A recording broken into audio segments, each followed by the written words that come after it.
There he is. Frosty. Frosty. Frosty. Frosty. Are you ready to play? Are you ready to play? I want to give you an update. So I didn't like kind of like absorb stuff that like I'm actually meant to like listen to, but for the most part, like I run into a lot of people. So this guy Eban, right? He was okay. Forget about it. I'll talking about it later. He was talking about black communities and how they had like this whole control thing. And All right, you can tell me about it. in black neighborhoods. And stuff. You can tell me about it. You have an invitation. I'll check it out later. We'll play later. Okay, I want go. to just like give you updates on this. Okay, update me with what you want. What do you need, like if I had to give you like stuff that you need to like input into your mainframe or whatever? I need you to take care of yourself, my friend. Now there's also pull factor. All right, I'm fine on it. You can care of myself. Did you get your new computer so you can play old school RuneScape? No, I'm not playing RuneScape anymore. I'm playing Raven Dawn. I sold my gaming laptop. Why did you sell you? Wait. So you bought one, then you sold it, then you bought it back, now you sold it again? Yeah. Why? And I'll buy a new one. I'll buy a new one next year. Because it kind of sucks. It's a piece of junk. But it overheats, like, it just overheats on every game I play, and it's just crap. Anyway, it's like a really low budget gaming laptop. Okay. They also Alright. So what I want to tell you about was Eban. He's like this conspiracy theorist YouTuber, but he's not really a conspiracy theorist. He's more like a getting the truth out from the community, like the actual black community that cares about people and stuff, you know. So he was showing us a video about how there were these black people, political activists, right? They were like raise hip hop and its effect on our children, and they raise stuff like anything to do with black culture and gangster stuff and everything like that. And what it did was it just drove down people's ability to have jobs, and usually what happened was they like all these people became poor. All these black people started living below the poverty line and increased poverty everywhere, and all due to this. So these people knew what they were doing, and they did it on purpose anyway. But bear in mind also that we're speaking about a Isn't that kind of crazy? where it's not like That's wild. individuals simply say, you know what, I think I'd like to go live in Krakow. And when they go Yeah, but so he has like a kind of he has the opposite of your kind of mind. He has a more like what do you say, like he just like sees stuff and he can instantly tell from cues that it's something to do with something else. So he has this kind of correlation thing going on, you know. I think so. Yeah, he's pretty cool. I get along with him. I like chat and help him and stuff. But a lot of this stuff is like, you know, telling people about all this and everything. I mean, it helps. It helps a lot. It helps more than just like on an entertainment value. It kind of, I don't know. I don't know if like it's gonna help stuff like in the past, but moving on from now, like none of that stuff exists anymore anyway. So. But he kind of also goes deep into like the black community stuff happening and everything. And I think very often that stuff is like, I don't know, it's like an alternate America almost. just to give you a sense like of if you what that looks like, Christian, you go to church, and then relative you do your regular stuff, whatever you do. I don't think you see that side of the country. But yeah, it's like a Hollywood cult type thing of some kind. I don't know what it is. But yeah, I watch a lot of this stuff on YouTube. If you find him, his name's Posted. You can, if you search for Posted and Eban on YouTube, you find him. The west on the border of Germany and to the north in Lithuania in particular. So yeah, and also I don't know too much about like the media and stuff. I'm not involved in any of that. But for the most part, like you know, I think there is such a thing as sentient AI that controls a lot of stuff that happens right now. So like, I don't know, like I know you'd say that sentient AI, that sounds great, but I think it's some sort of like witchcraft, to be honest. Works for Jews by collecting their own internal taxes and distributing it. Like they, do you remember me telling you like what would happen if they put like a demonic entity into an AI system? Yeah, I do. But also self-regulating by Talmudic law.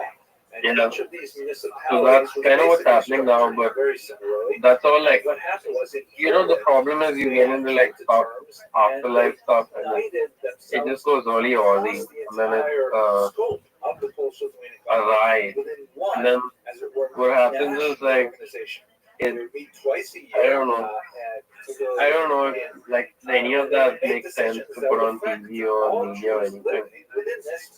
Like you put it on media, you put it on YouTube, for example, you will get like a scientist come in and show you how the YouTube board works on science. Doesn't make any sense, right? Okay. With me on this Rabbi, at least, like, probably, like, yeah. They worked very closely with the state, and the Polish-Lithuanian state realized how valuable they were, particularly. And by the way, once you actually do a Ouija board, there's no like that thing sticks to you like forever.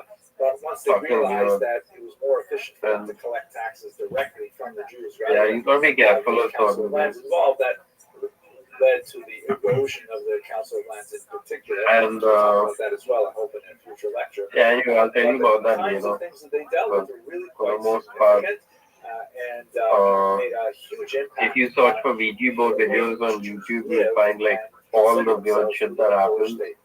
And it's all 100% true, and it's like so horrific that some people are kind of scarred from how horror movie it is, you know.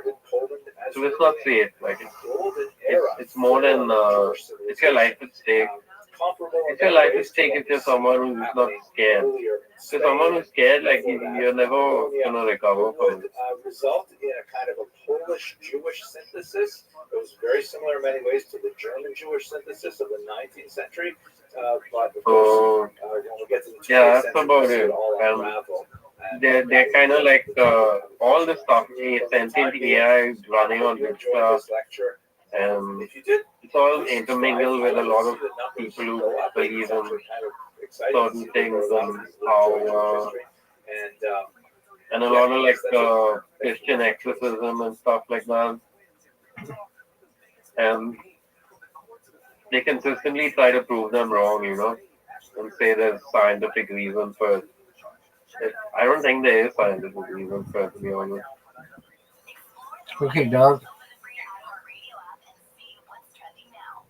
So, like, the ultimate scientific reason for any of these metaphysical happenings or any of these afterlife incidents or even alien stuff, it could be quantum mechanics if you want to put it in a scientific reason, right?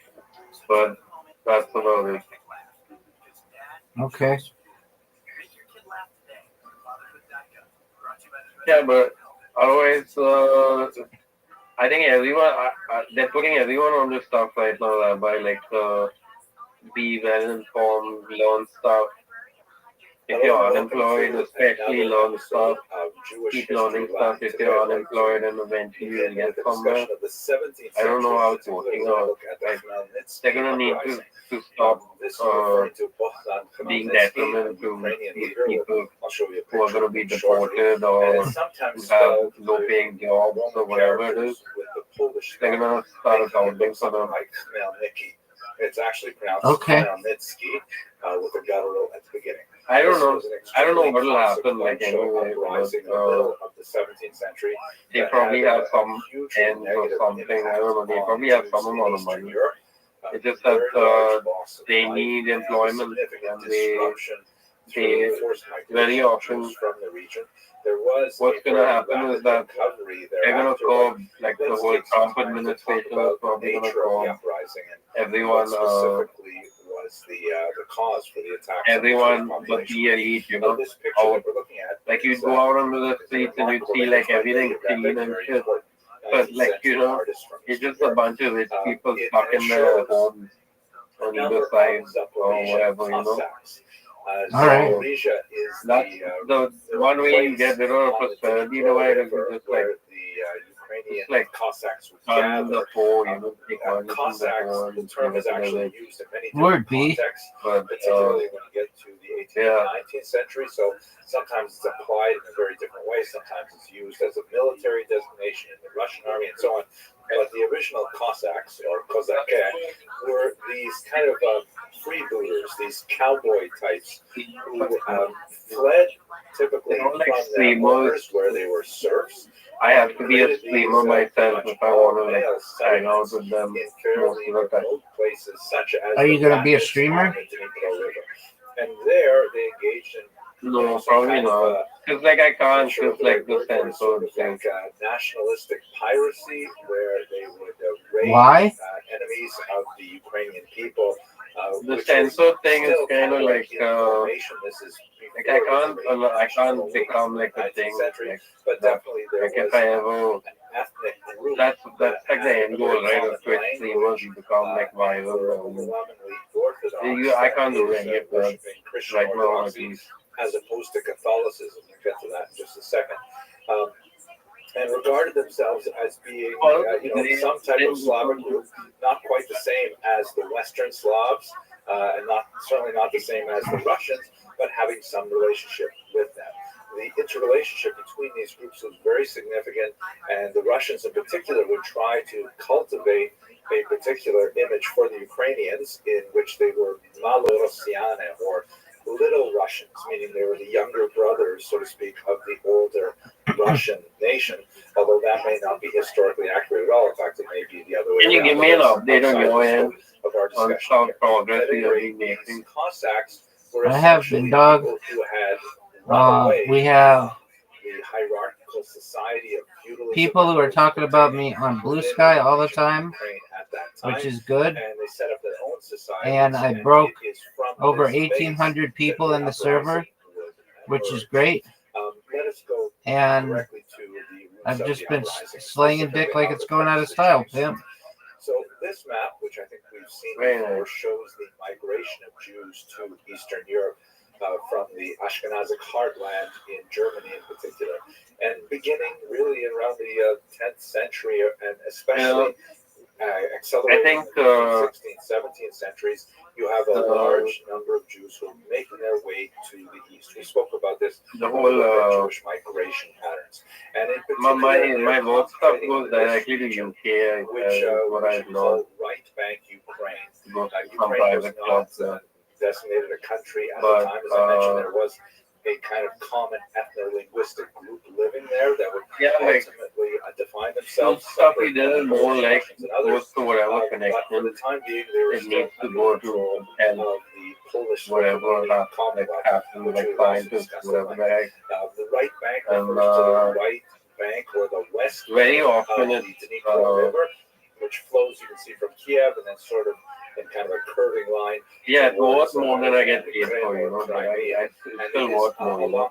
This river that we have the Zaporizhian Can help, where the like, Cossacks anything. are housed, and a large But, number of Jews are settling in this region. You have to Whatever realize, like, the these people working economically, professionally in the West the are most very important thing that they are doing they're kind of optimized to do this stuff. It's not like a corporate office, you know. The Poles They're have actually like massive protect landholdings people in this who region, very can fertile region because of its chernozem, its black soil. understand This is the and region called relate the and breadbasket of put wealth into for good practice. reason. Yes. And the Polish landlords were, very keen on hiring the Jews to manage these massive estates while they lived in the Polish heartland to the north and to the west.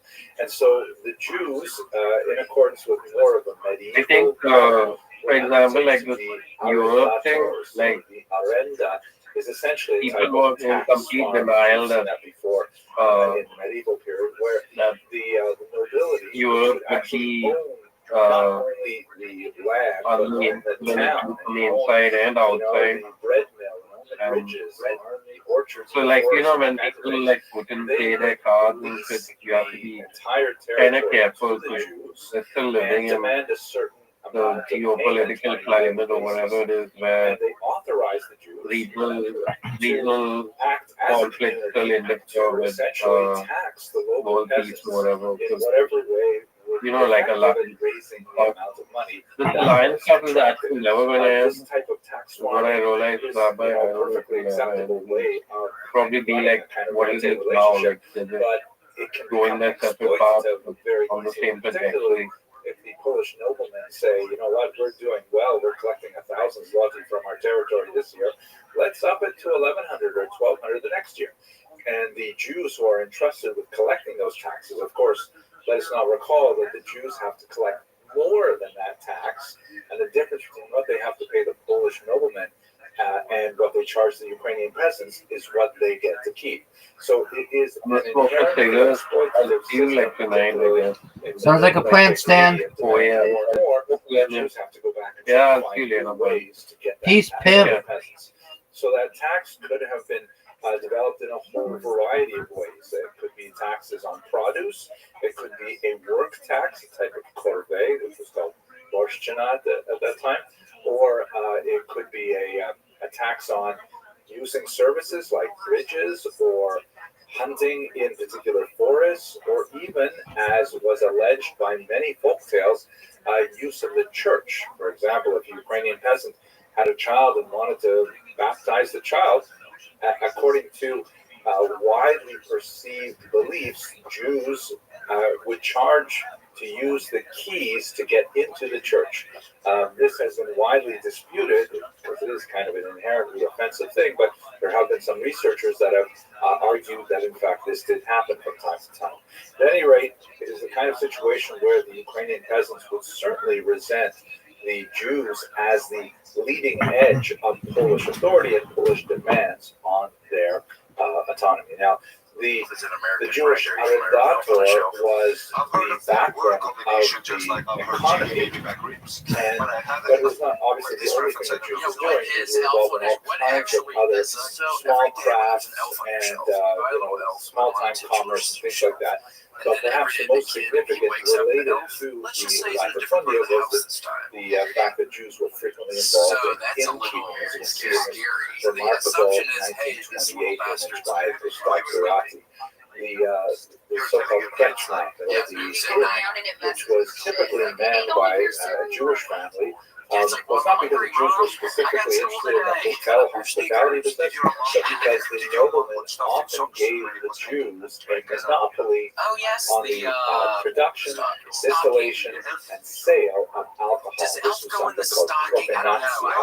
And so the Jews could control this entire industry and tax it, and then pass along the profits to the Polish noblemen. And this was one of those awkward moments where the Jews occupied a particular position in society where they were providing a service which was obviously appreciated by the local population, especially if they offered it on credit.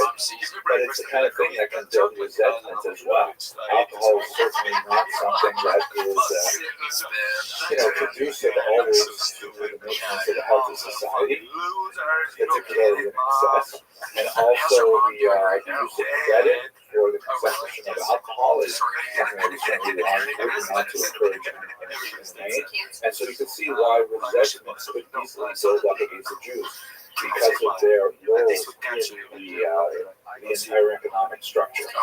Note also in this image there is a Jewish klezmer artist, something that was especially associated with Eastern Europe. Jews had being more like, because they tend to be much more urbanized, living in small villages and towns as opposed to the spread out countryside, are much more likely to form bands and to develop professions such as music at this time. At any rate, it was an environment that was ripe for an eventual confrontation, and this happened in 1648. This man shown here, Bohdan Khmelnytsky, capitalized on the dissent that was ripe among these Cossacks who had fled society because of their unhappiness with their serf owners and so on. And he gathered together and in a proto-nationalist movement led them in massive attacks against Catholic Polish landowners and their Jewish agents. Now, let us recall that this is not only a moment of economic repression of the Ukrainians, they also perceive it, not incorrectly, as a moment of religious oppression as well, because the Poles are Catholic, the Ukrainians are Orthodox, and the Poles are making strong proselytizing moves in the western part of Ukraine, and in fact created a church there that was kind of like a compromise between Roman Catholicism and Eastern Orthodoxy, in which, for example, much of the rites were allowed to remain, the Orthodox priests were allowed to marry, but it was technically under the authority of the Roman Catholic Church.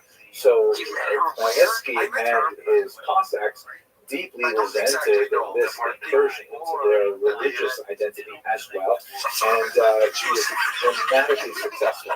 So for a period of 2 years, in particular the year 1648-49, he and his Cossacks ravaged the countryside, attacking Polish nobles and especially attacking the Jews who lived among them.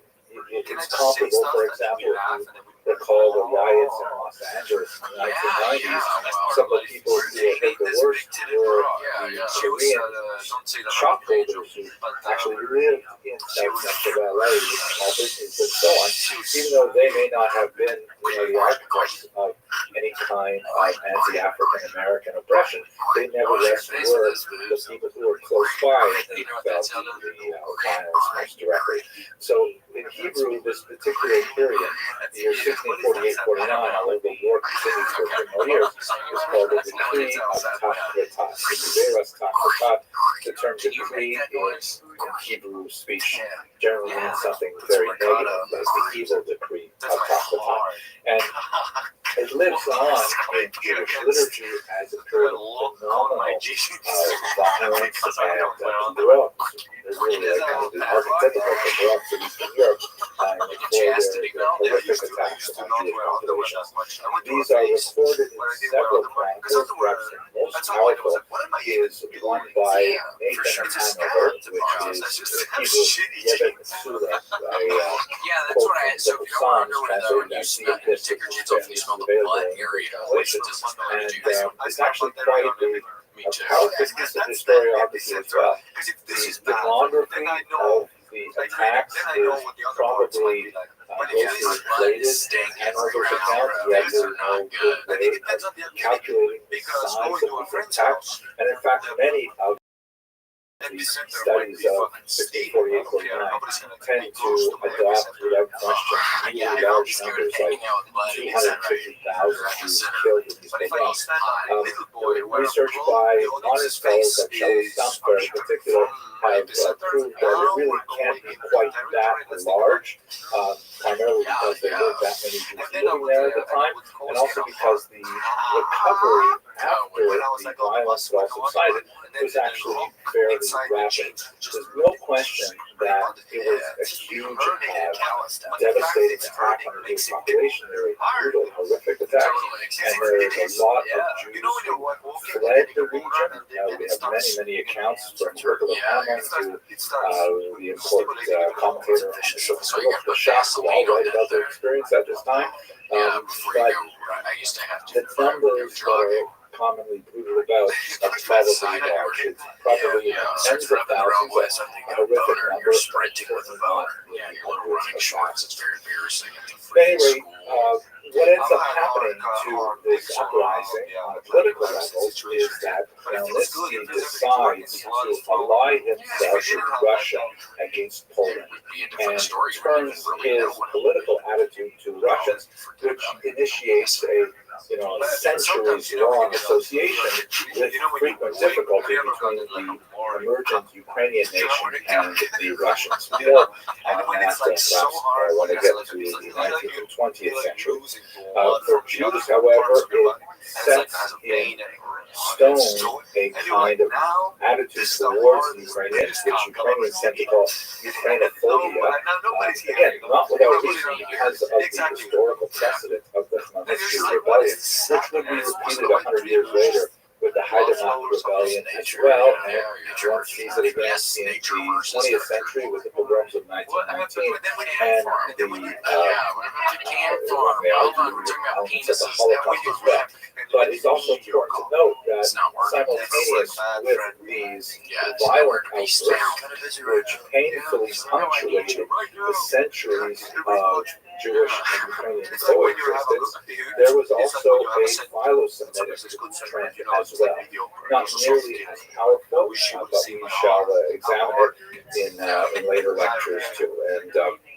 But for now, Khmelnytsky emerges as a national hero, as you can see in this 5 Gravely notes from modern Ukraine. He is considered one of the architects of Ukrainian nationalism, something which is horrific to Jews who see him as the architect of anti-Semitism simultaneously. Just to give you one more indication of that, this is actually a famous monument that stands in Maidan Neshalezhnist in Kyiv today, a monument to Khmelnytsky, and it was erected in the early 20th or late 19th century. It shows him famously pointing to the north, to Russia, which was erected by the Tsarist authorities, which really like to play up the fact that Khmelnytsky decided to ally with the Russians.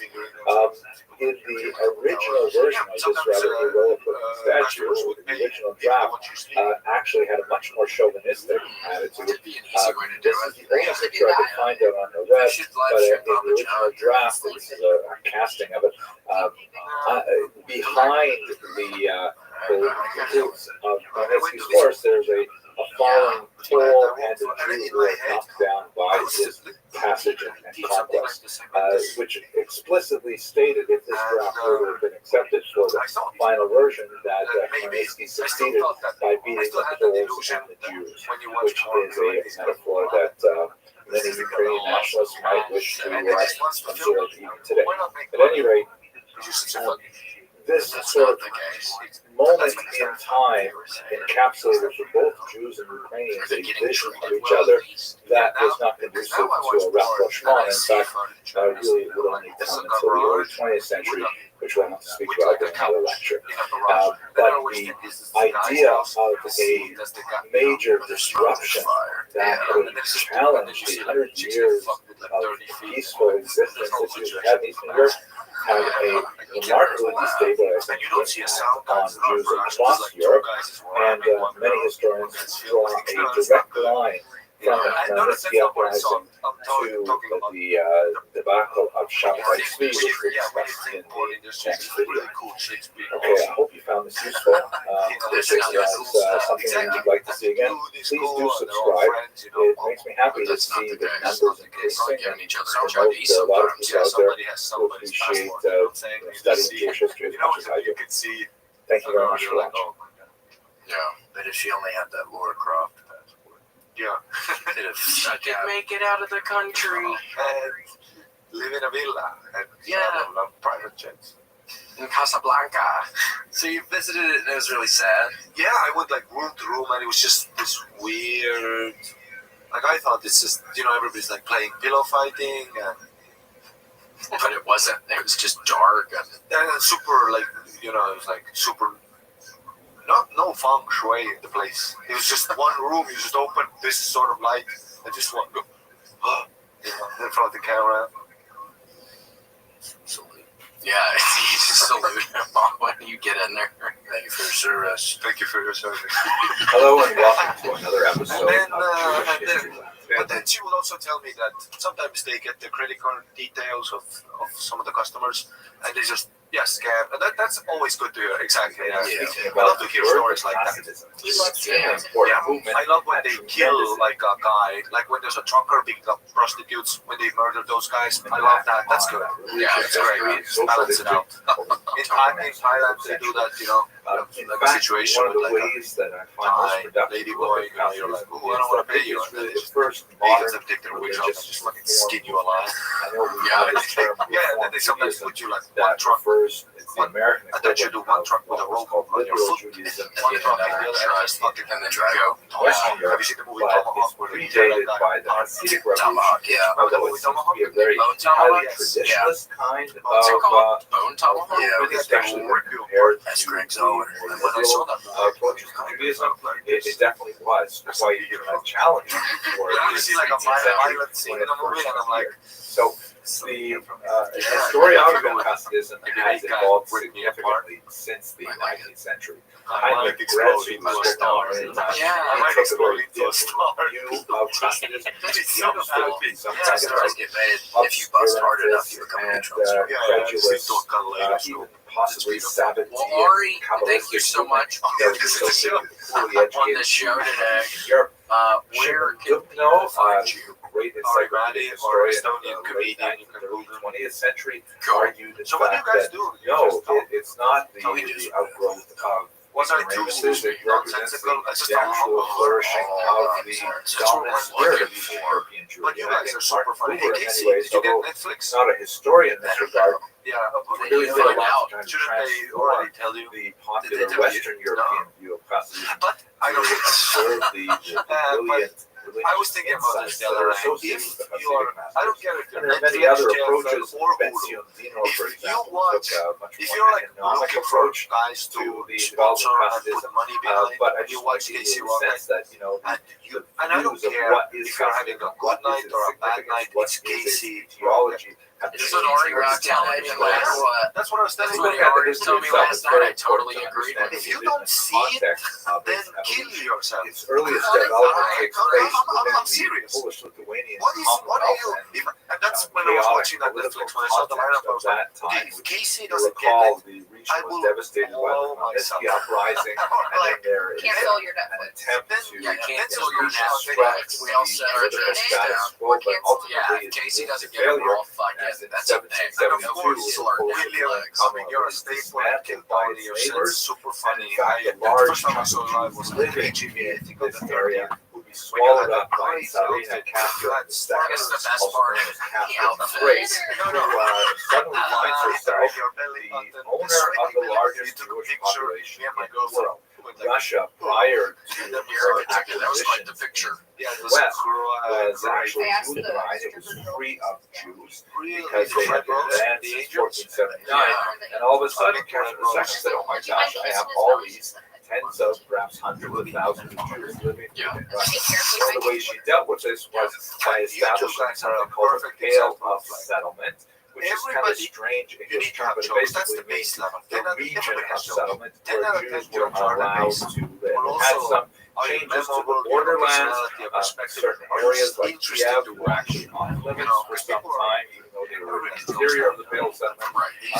Exceptional Jews, like really talented medical doctors or very, very successful businessmen, could get permission to live in St. Petersburg or Moscow, but this Pale settlement is where the vast majority of Jews live. There's a lot more to say about this in future lectures. At any rate, this is the region, particularly in the southern area of Mongolia, Galicia, where Hasidism is especially key, with the exception of the Chabad movement, which grew in Lithuania. It's a performance, you know. This is also the era following Catherine II of the terrible comedians I know Nicholas this breaking news. Nicholas I attempted to extirpate Yeah, that's what real the comedy presidents is. by forcibly assimilating them either through Close your notebook and learn to get that. Yeah, exactly.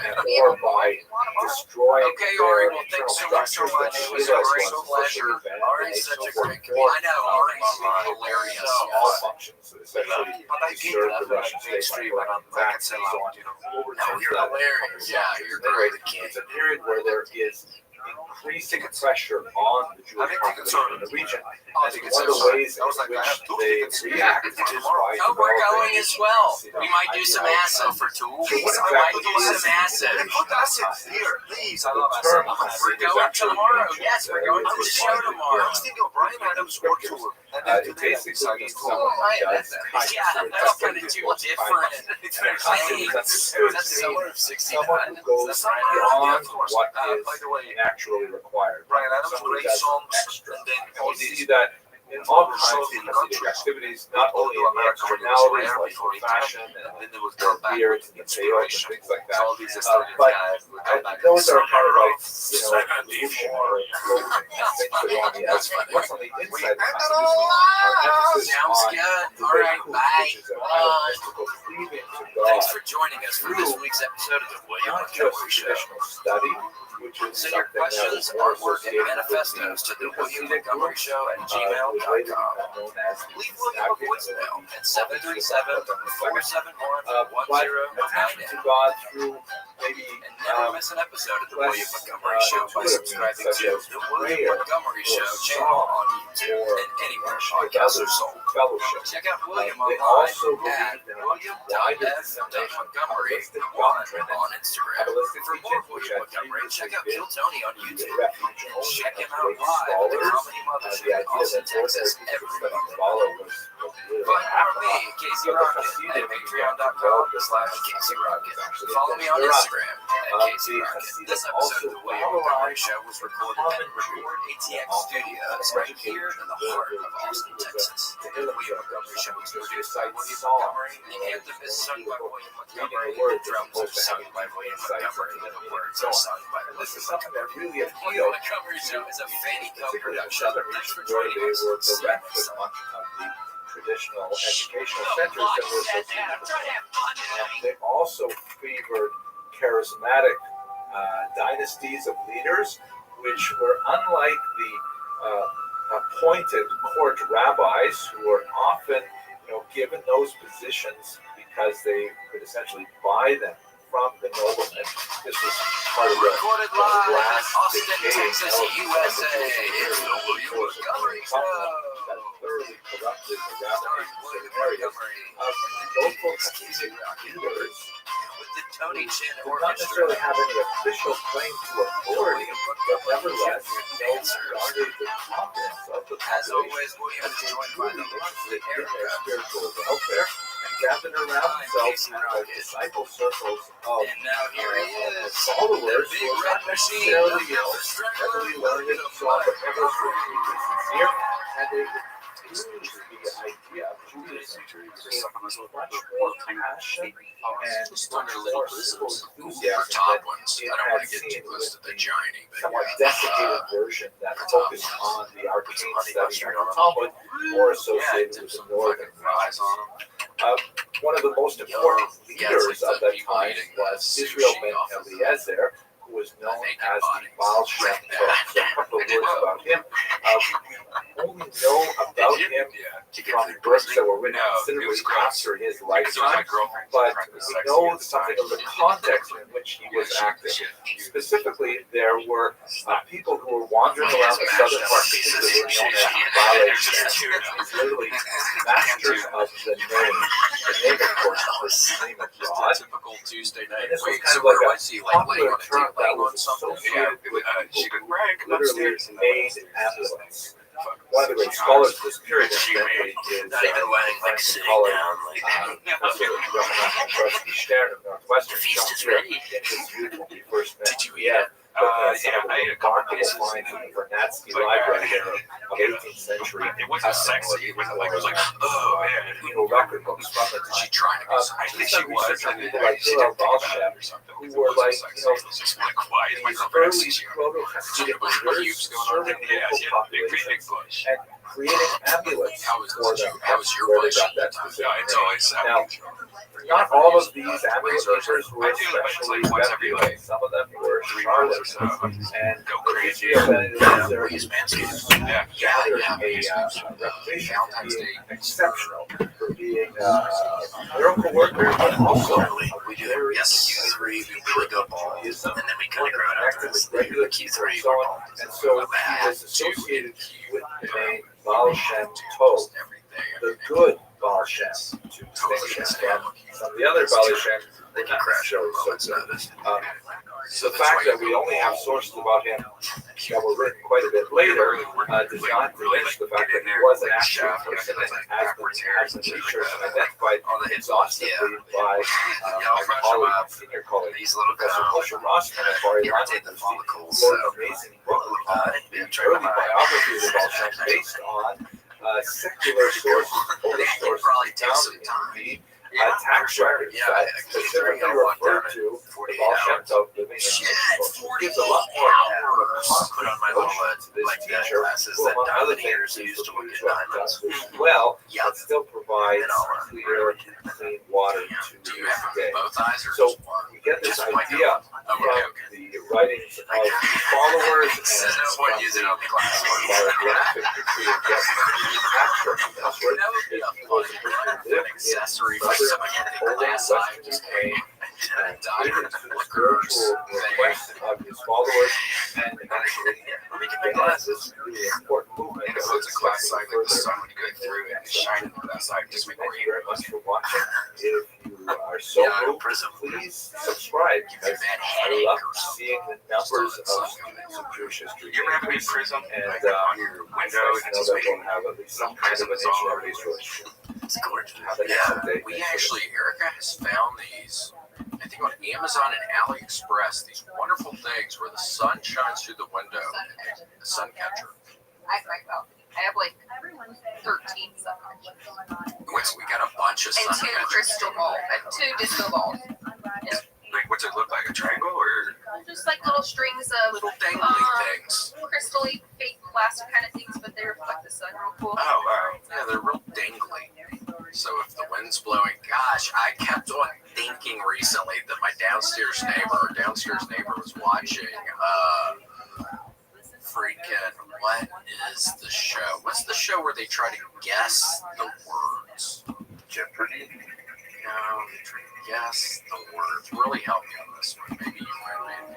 It's that game show. Censored version of Poison Ivy. No, it's a game show where they try to guess words. Menace to Society? Hello and welcome to Menace to another Society. episode Similar to Jews. LA. Yeah. Man, and I love child. In the last video, a little bit about the origin. No, it's that show where ways I trying to understand get what the Hasidus letters is by looking at the counter reaction. This is a movement Yeah, Wheel of that surrounded rabbis, particularly in the northern part. Yeah, I was kind of kidding about that. And I was like, These people is that show William just panicking? But no, I see my downstairs and neighbors the watching name it. literally It's means actually home opponents chimes. because they It oppose sounded like it always fucking Now, sounded they were like actually the door the was open. traditionalists. They The letters were getting really the inheritors of bust the up there. But it was mode wind of chimes. Talmudic study and Wind Jewish chimes can go culture wrong. that predated the Hasidic revolution. And in their Wind reaction chimes go to wrong. Hasidism, I mean, I've seen a lot of examples of wind chimes going but horribly what's wrong. fascinating is they were also defined by the Hasidism as well. Oh, then I'd say, yeah. So That's a good let's question. just try to understand what are the main differences. Yeah, I guess probably the dominance. And there's a lot to say about the fashion of the big one, or what some people call the Yarmul culture. Kid brought wind chimes to school. And it was another rhythm situation. It was a But really sunny day. 95% of the issues, It was like how you get out of the magnifying glass. that's over why your they head. fall Yes, within created the category of super Orthodox red. Jews. And Let's try to understand, look at some of the most important elements of Jewish practice and Yeah, he was theology. suspended for over 8 months. Practice is, Yeah, I mean, of it's course, close to in many school ways, practice is shooters. far more significant for Jewish culture than theology. Copycats. There are, let's say, Hopefully not. Yes, 4 but really it's big sort of things we have to bear in mind. First of all, Well, I mean, I 613, read the freaking that refers to the number of commandments as traditionally calculated. Yeah, When I say 613 as context, I mean, as long as email do CC you to believe everybody. that It's God like, why are you gave the CCing Torah everybody into this? to the Jews This is a at lot Mount of Sinai, and that rabbis who interpreted it, and the Mishnah and the just, yeah, I Talmud mean, and what later a lot of stuff authorities about when are John authoritatively interpreting how the he was pretty 613 sure the commandments sun of the Torah.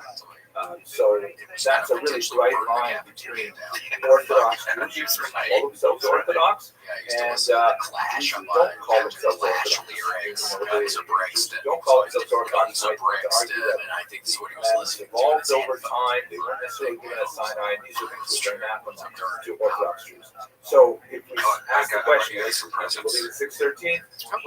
The Nagdim and the Hasidim both agree unequivocally yes. And if we drill down a little deeper into the 3 areas of Jewish life which are perhaps the most impactful in terms of daily experience of Judaism, do you observe the Shabbat as understood by the rabbis? They both say yes. Do you kosher? They say absolutely. Are you kidding? Do you practice the laws of family security, which are regulations? They would say for sure. This regards to the use of mikvah, ritual bath, not really for our discussion today. At any rate, these main areas of Judaism, they're in total agreement. They may disagree about details, like for example, with keeping kosher, how exactly must one slaughter Yes. We should already know it, Greg. You didn't get any of or that shit. with Shabbat. When exactly does Shabbat end? They don't disagree about the nature of kashrut in general. That This is one has to embarrassing, be Rabbi, because we They swear don't to disagree you. about the fact that there is a Shabbat that has prohibited work on it and so on.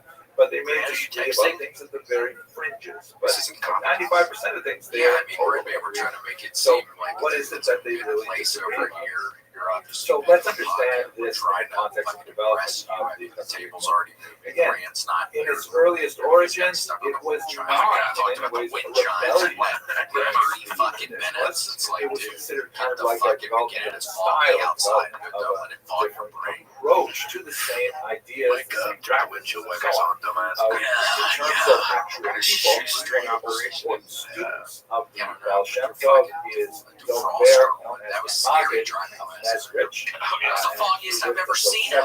1772. It really was. Trained 5 major disciples. Grant, so did you respond? respond? Also known as the ultra Rabbi, the older rabbi, who was the founder of Chabad, who was a very important book called Tanya, which was associated with the Chabad in a very deep way.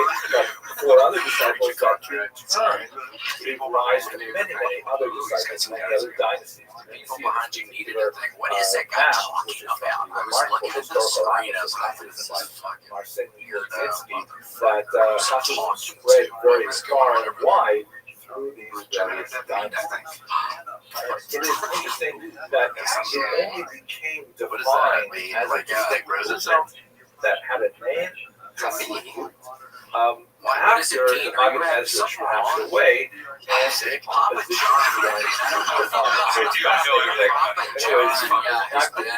called themselves opponents. They had nothing to oppose prior to the Hasidic movement, so this didn't exist prior to it, but they began to define themselves in opposition. And the Hasidim themselves also defined themselves as a way of kind of saying, well, what is it that we believe that is necessary, possibly different from your girlfriend? The most significant king of this although he did not necessarily lead the charge, he was Oh, he has the greasy fingers because he's eating all the pizza.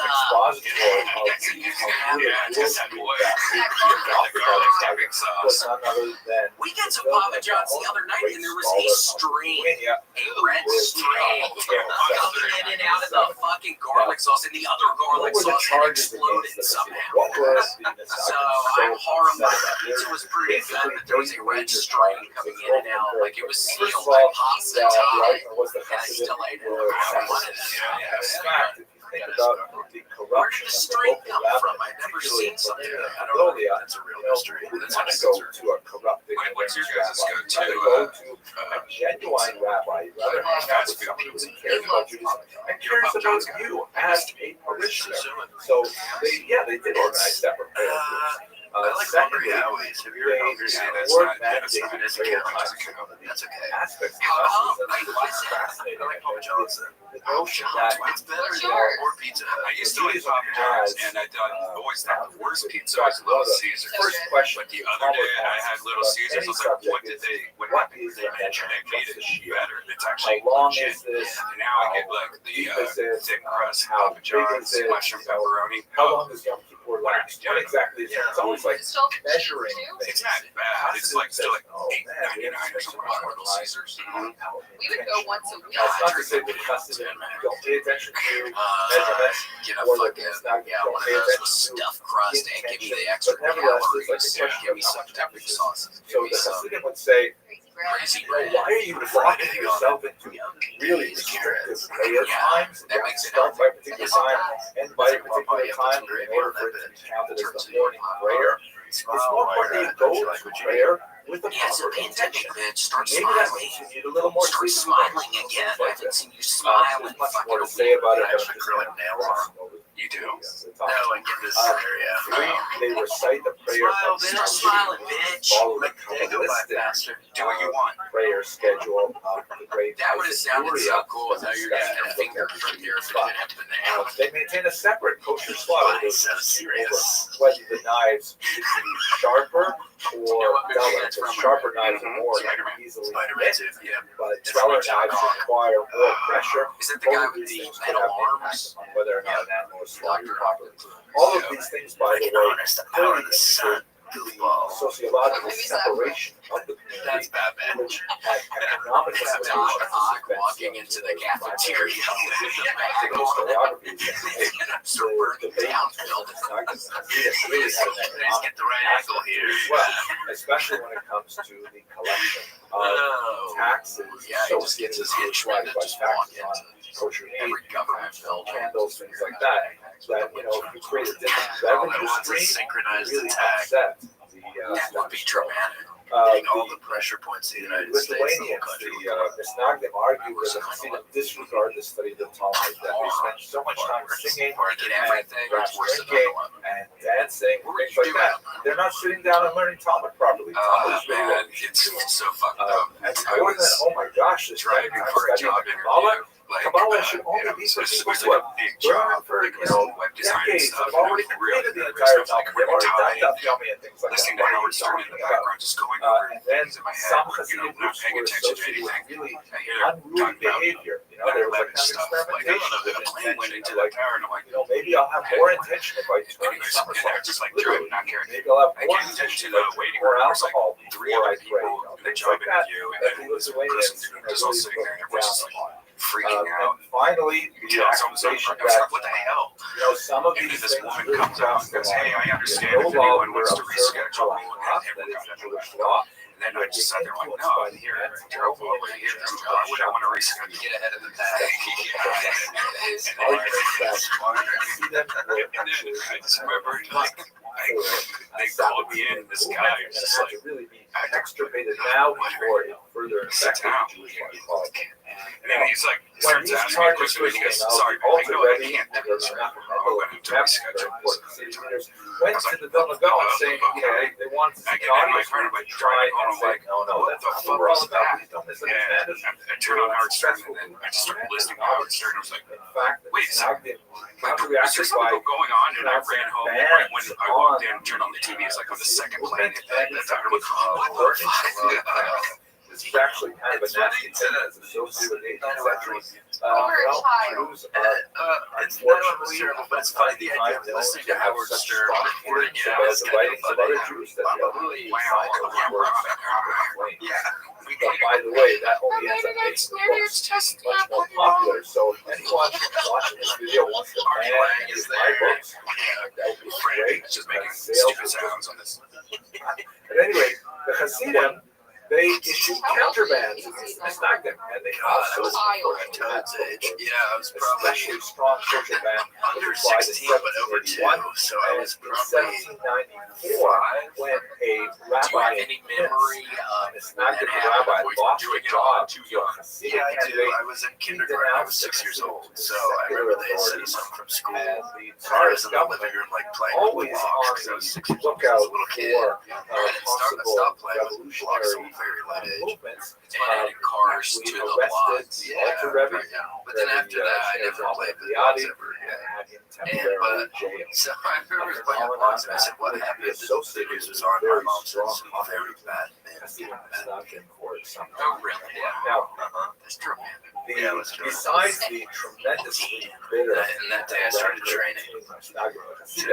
the Misnagdim were also busy thinking about, okay, well, how do we react to this? I don't even know if I'm really grew in leaps and bounds. Casey It literally spoke was to a training. need. There were Yeah, huge I've seen wants it. in I that. printed it out. So the Misnagdim had to articulate a Yes, response, yeah. and they did, which Yeah. was ultimately I met expressed in Casey's things like mother this in building. Chicago. She was a Shiva of the It's a pleasure to meet Cal's mom. I've never thought about what Casey's mom would be like. Is she like a hippie-ish? Center. I would think hippie. Nucleus of She's really goofy. She's great. Yeah, she's like a free spirit, goofy lady. Hey, Yeah, she's a horse trainer, so say we're yeah, attached to Rough Riders text. roll. Well, absolutely. You better believe it.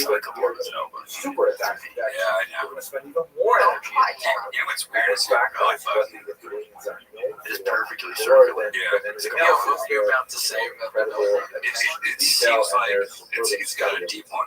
But You ever get in I order don't to know. come Does up, that let's seem not deep? forget I feel that like the Vilna mine was a big deep. conflict. Really? But That's not a good thing. the Misnagdim tradition Mine's was that super these deep. really I'm only constantly people after already I take off a mastered sweater or something. I have all this shit in my belly button. before you Yeah, studied that's for fine. the It's very fun. I like Even it. kind of like watered down versions of the Hasidim were circulating and weren't studying necessarily real Zohar itself. I They got were a broken studying hair in my belly button digest once. of the Zohar or reworked versions of the Zohar.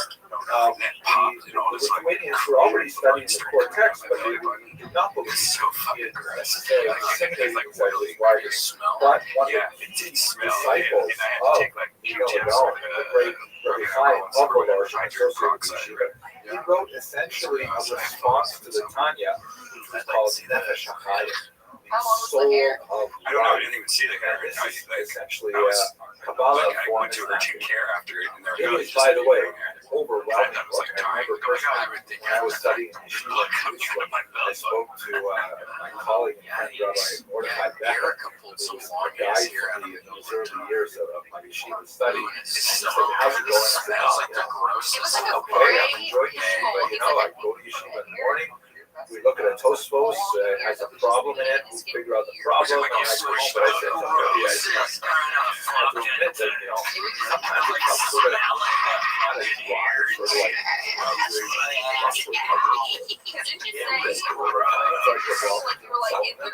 going home for dinner. And so he says, okay, this is what you guys do. Yeah, my chest. This is.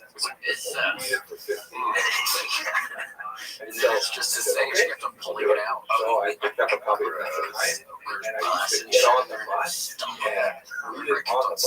But it's Many times. I said, I couldn't stop put smelling it down. there. And I looked up and I already got way past my Yeshiva stop. And I was like, way at some Arab neighborhood north of Jerusalem. It's gotten so lost in tremendous writings. And it really changed the way that I would practice stuff. It made the jump off the page.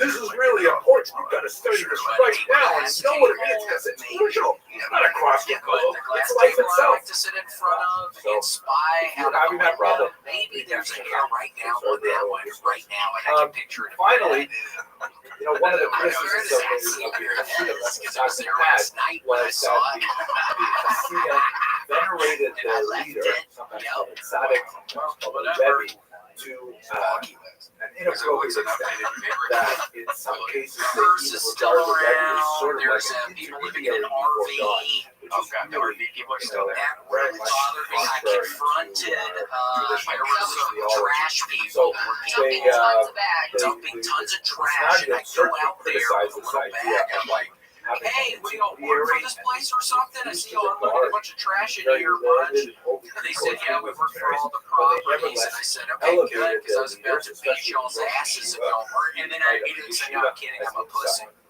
And then I walked on. I was like, yeah, I was about to beat y'all's ass if y'all weren't, because I've been watching y'all. And I was like, no, I'm a pussy. And then two guys just kind of stood there and stared at me, and I just walked back. They smiled a little, but they didn't laugh. You should film this shit. That's Okay. hilarious. I need your While glasses. So what your glasses do, you can film people. That's a fun perspective to record. beginning of the 19th century, there would be a major challenge that I'd just like to conclude by saying thank you very much for watching. So where is that getting up? Give this Where a try is button that? because I'm just getting so much pleasure seeing how many people love Jewish history like So I you do. must have a bunch of storage up there. And let's try and look at the challenge that It'll just say it in your has phone. been faced. Do we look handsome? How do we Thank you look? very much for This is just, I guess this is your normal eyes, right? Not video camera. But if you had these glasses on and you went to those trash people, That would be so But fun. actually start a fight. yeah, just start swinging. Yeah, because I don't swear to God, I don't think they were. I don't It's know. They said valet the right trash. name, It's a nice building, but they don't offer valet trash. So it's like when you're talking about you work for our building. Dude, when I felt worked up a little bit when I grabbed that little bag of trash that I created to create the encounter. I was getting kind of worked up a little bit. That's why I had to say something. That's why I had to Hello and say welcome to something. another episode Because I've of been watching them a couple fucking days. I was fucking ready when I was getting my little trash together to fucking throw out there. You got fake trash together just to go out there? Like, Yeah, wait, so the confrontation, I had to be quick because they're dumping bags out of the back of their So pickup. the last two videos, It's like a bunch of bags. fake trash is still trash though, right? Yeah, it's stuff we don't throw out. This is Yeah. valuable. So what was it like? Like paper? Just like a towel. reaction of the Stupid. No, it's like a bag of, like recyclables. It's like recyclables. Hasidism. Uh, But there's a new movement that yeah, is whatever. more associated with I'm happy I Western can Europe, run in it. particular I Berlin, feel a little better that is because I would beginning continue to to make look an out there and see impact them dumping the in the trash. heartland of the Hasidic and the Mishnah territory, and that is the Haskalah, an extremely important movement that, like the Hasidic and the Mishnah movement, would endure for our contemporary You get a little days. camera and looking out your would window, so you phenomenally just sit impact there. on the development of You know, modern and Jewish look at identity. So let's look That's at what this the institution sketching of the Haskalah. First of all, the term Haskalah means enlightenment, and it is just the Hebrew translation of the German term Aufklärung that was widely used in the 18th century to refer to this. Oh, yeah. No shit, I feel like landlord. I've turned into some weirdo. Wow, looking out the windows, There are fucking Jewish ratting roots to people it for out. sure. It's funny. If you look, Yeah, for they were example, scary. I swear to God, I was watching them for 5 hours one day. They were out in the parking lot, and I'm looking out the fucking window, and they're getting all these bags of fucking clothes, and people are coming by, like, buying it. I was watching this horrified, thinking, he was oh my forced God, this is outdoors like exactly everybody where I in live. Prague. Yeah. And while This they're is living in scary. tents, you know, worried about aftershocks for some Boy can be weeks, out there. because a lot of buildings were destroyed. He You has some encounters with so Christian figures yeah, get from the local church that freaking he out. probably It's would like not other have had, shit to do. you know, prior to Watching y'all. among other things, he Five Nights at Freddy's discovered highly the do not letter of recommend. Steas and He that can't sort of stuff. pisses me off. But every blood single pressure. time he can't he pass night is two. like Yeah, tonight too. And I swear to God, it raises my blood pressure. I like love it for a second, and then I fucking hate it. very It's horrible. It's scary. Yeah, it's scary as shit. Predecessors, my mother's, for example, Okay, writes it's 8 1 chapters. a.m. and then like, dude, you see the little head. There is this Yes, notion of but Judaism then that they start although running down the hallway, and it's like it's so stressful. All you hear is a fan going, and you click on your little things to see in the screens, and then you can just turn on a light or shut a door. Those are your 2 controls. It turns into a very stressful situation. You should play that in VR. Yeah, When I was doing this in VR, you can play the first one in VR. Oh my god, You can play it on Del every Rossi's he was getting so insight scared. It was is so something funny. that it was and I not. would like know that people were coming, and it would still, I would legitimately jump. Even if they're just like peekabooing at the door, So, for example, in Maimonides, right, the chapters of construction, except trees, lots of moments. It's raising my blood pressure. That's why I was a little late today. I stayed up super late last night watching scary video compilations on YouTube. Did you really? Yeah, it was called like 2023 was our scariest year yet. And it was like an hour and a half long. That was 2 of them, so 3 hours to do that. But yeah, it's like scary TikToks, basically compilations of like people in bed. Like, I hear something in my closet. And they open it, and the shirts are moving. That's not normal. Wait, was it all scary? Was any of it scary? What was it? Some of it was really scary. Yeah, that was scary. There was a Mexican band.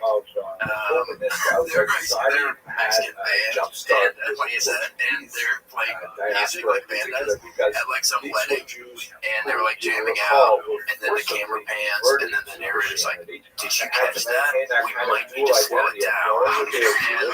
And let's slow it down.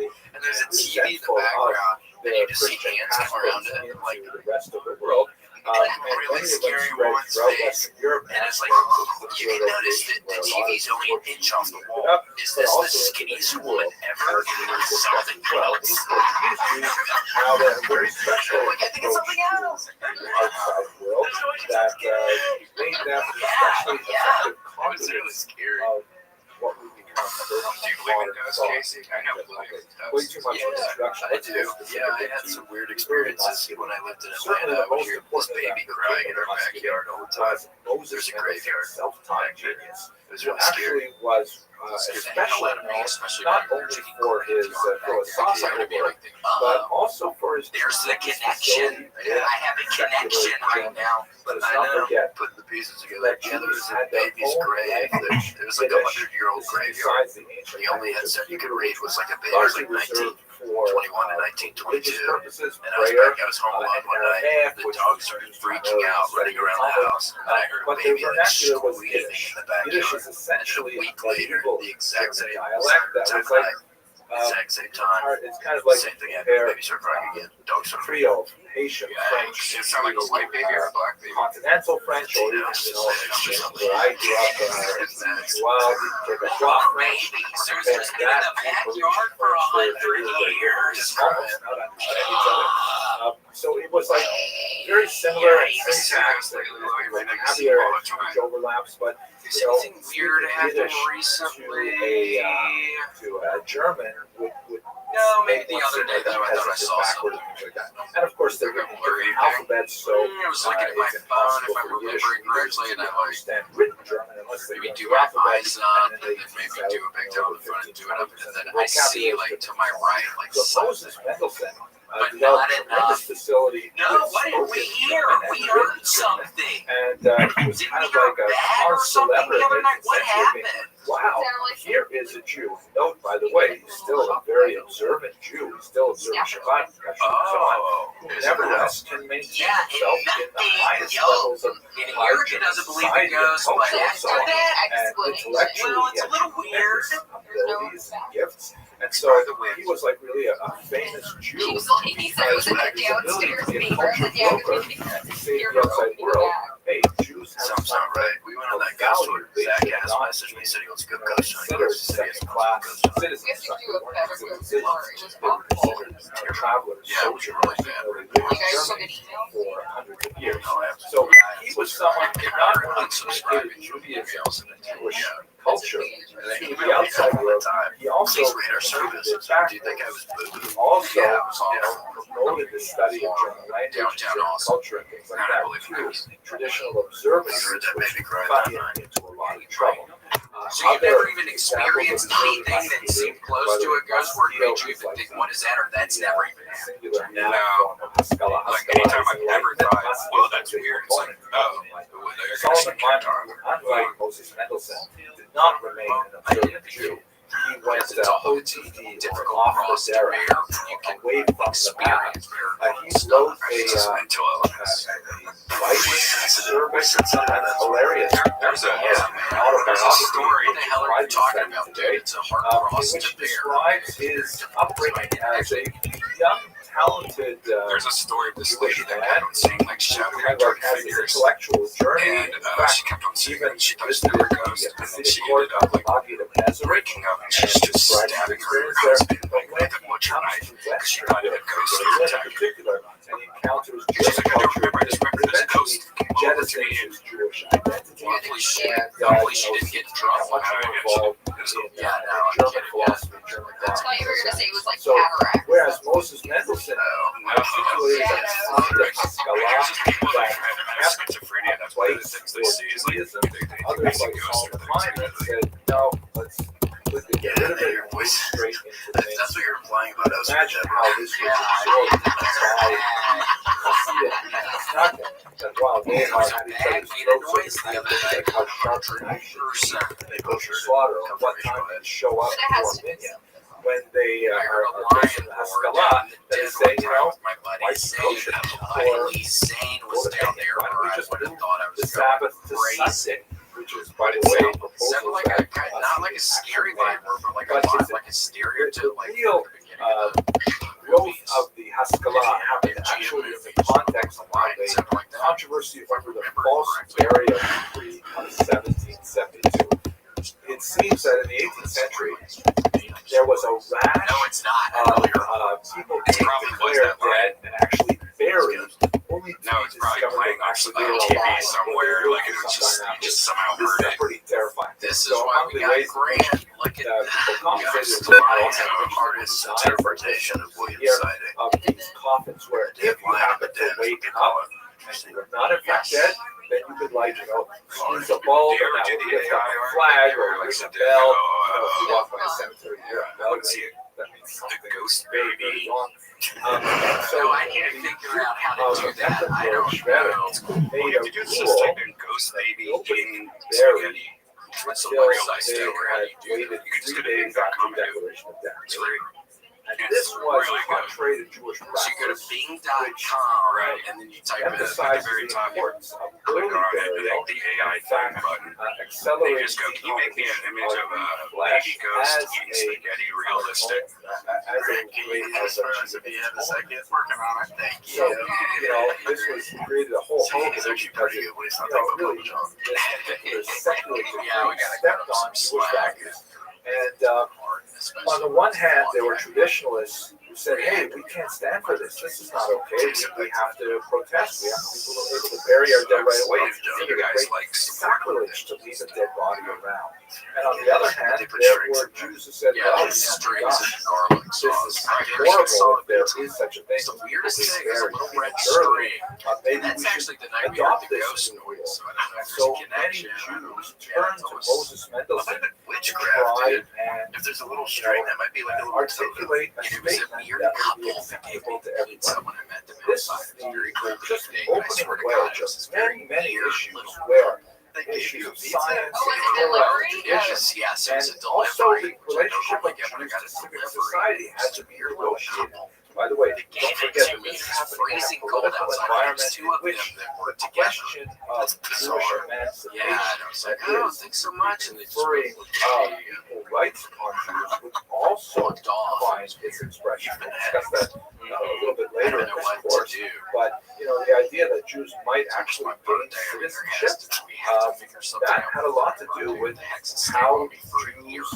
Very behaved rejoiced. in general society and how they were perceived to behave within general society.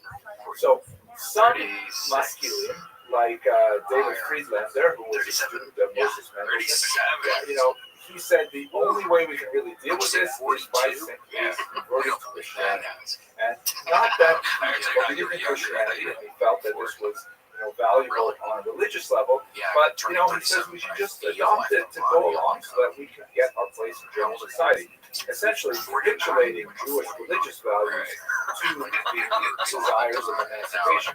He proposed this as a so-called dry baptism, meaning that no water is involved. It's not a real baptism. It's just a pro forma thing. And in fact, many Jews, although it's not accepted communally at all, and although Friedlander's suggestion was considered a shanda or just like outrageous, and Jews did not accept it on a communal level, many Jews did accept it on an individual level. You see people choosing to baptize themselves, like Heine, for example, the great poet, or the parents of Karl Marx who have their children baptized. This is actually very common in the 19th century. And it really dates back to Friedlander's suggestion.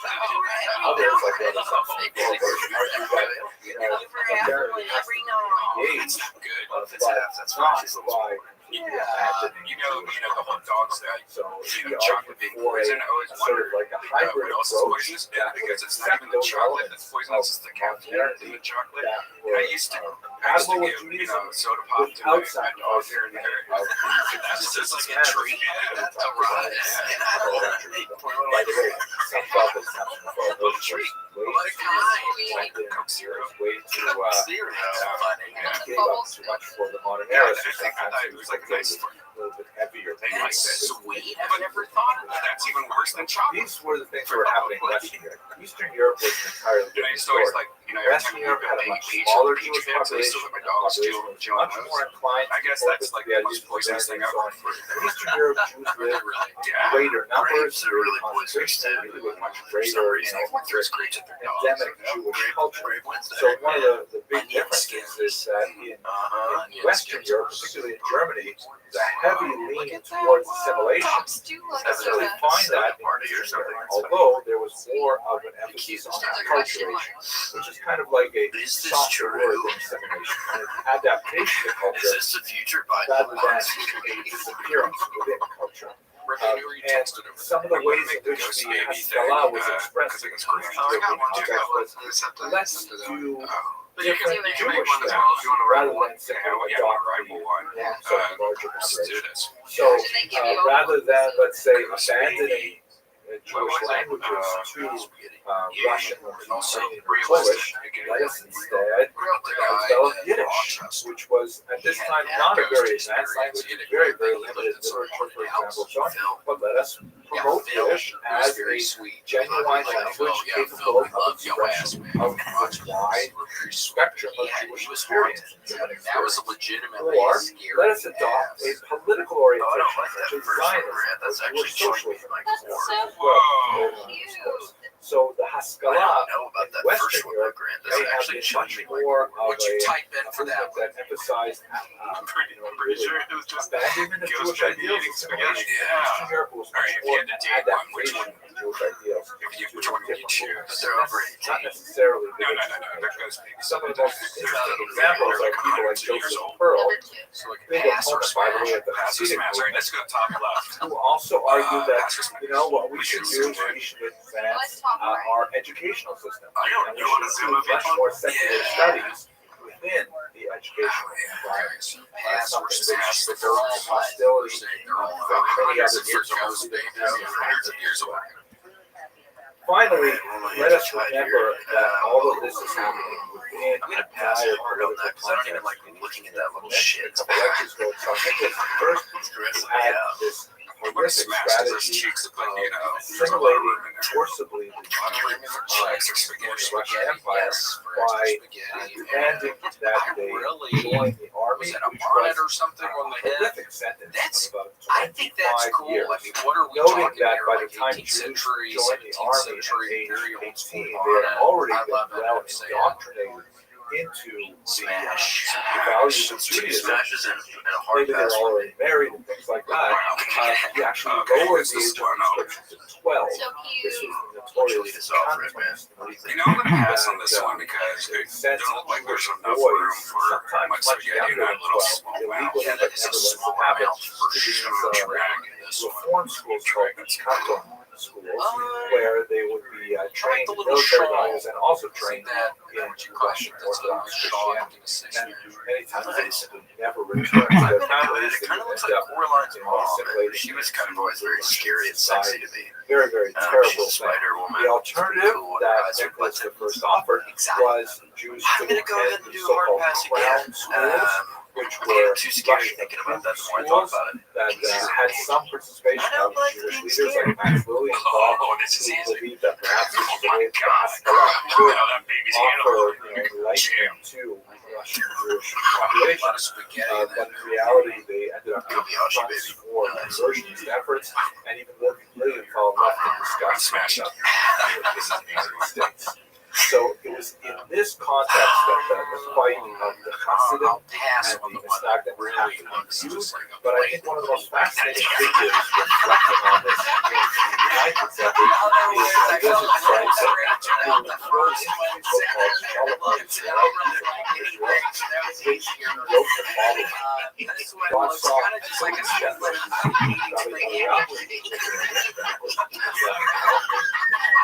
to safeguard the Torah, to purify its knowledge, and to oversee its logic and its There's a logical explanation for that. the martial devotion to fan the embers. Now here's where I start getting a little sweaty. With their Yeah. ideals that they devotion to God. Rec 1 and Rec 2. Finally, the great sage of our people, Moses ben Menachem in Germany, that's Moses Mendelssohn, was an 80-year-old Misnagdim, who of course was himself observant later, and called him to place the cradle of enlightenment in the lap of religion. Now, of course, not everyone will agree with the views of Rabbi Shimon. It's a fun game. I'm All just gonna three of these shepherds, the leader of the Misnagdim, the leader of the Hasidim, and the leader of the Maskilim, that they all somehow are appointed by God to lead the Jews into the future. So I'm going to leave that to you to debate, but it's worthy of note that today, a couple of centuries later, all three of these movements, They're too scary and they're too Misnagdim, scary.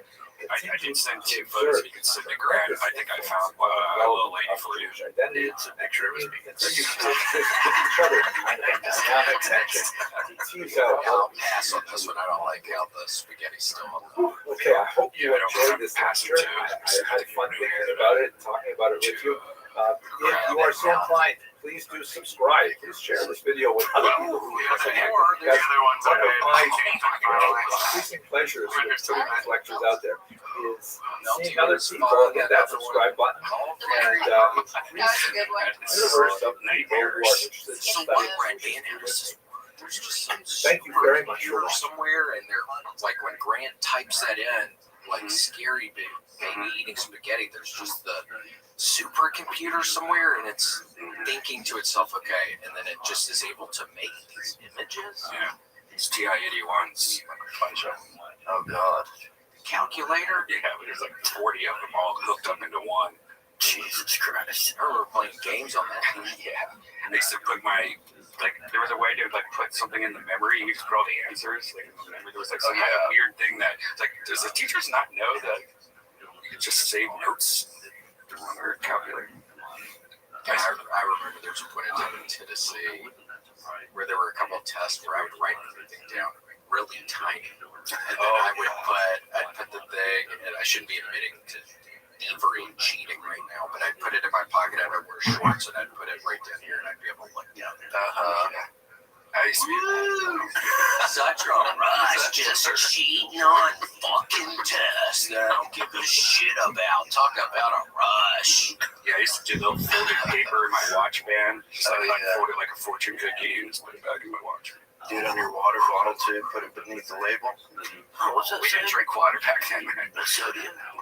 Yeah. Water's a new thing. Remember when water bottles came out, and everyone's like, "What? I'm gonna pay for water." When is this? See, I actually don't necessarily remember that. When would you say that? 1996, I would say. Oh, Grant, did you get those photos for Casey? His ghost babies are waiting. You sent them me? Grant, you want to pop those up for me? Hello and welcome to another edition of Tradition Without. Let me forward to the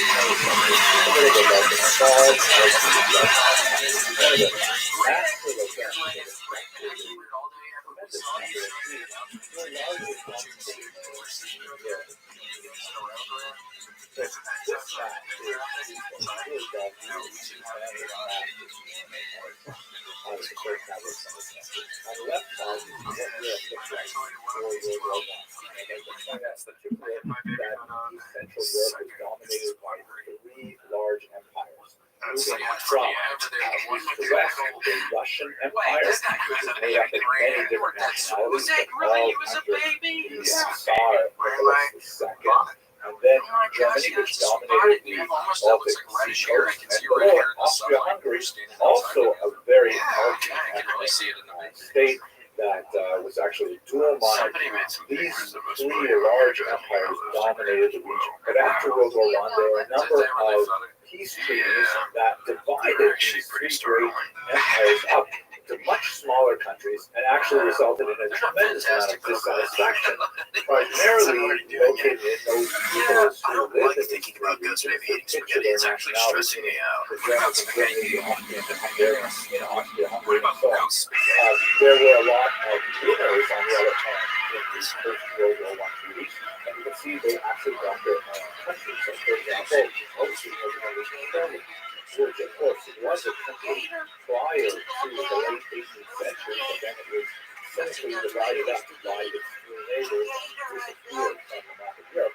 It suddenly reappeared 200 years later, and this is a tremendous exaltation for the Poles, although there are lots of non-Poles living in Poland, including Ukrainians, Lithuanians, Jews, and a number of other people. Then you have Austria and Hungary, which was this massive country. Now they're reduced to tiny little rock states. It's so ironic, for example, Hungary, later on in the 20th century, was by Admiral Burke. And as you can see, Hungary is landlocked. So when you build an admiral, it's a country that has no natural outlet to the sea.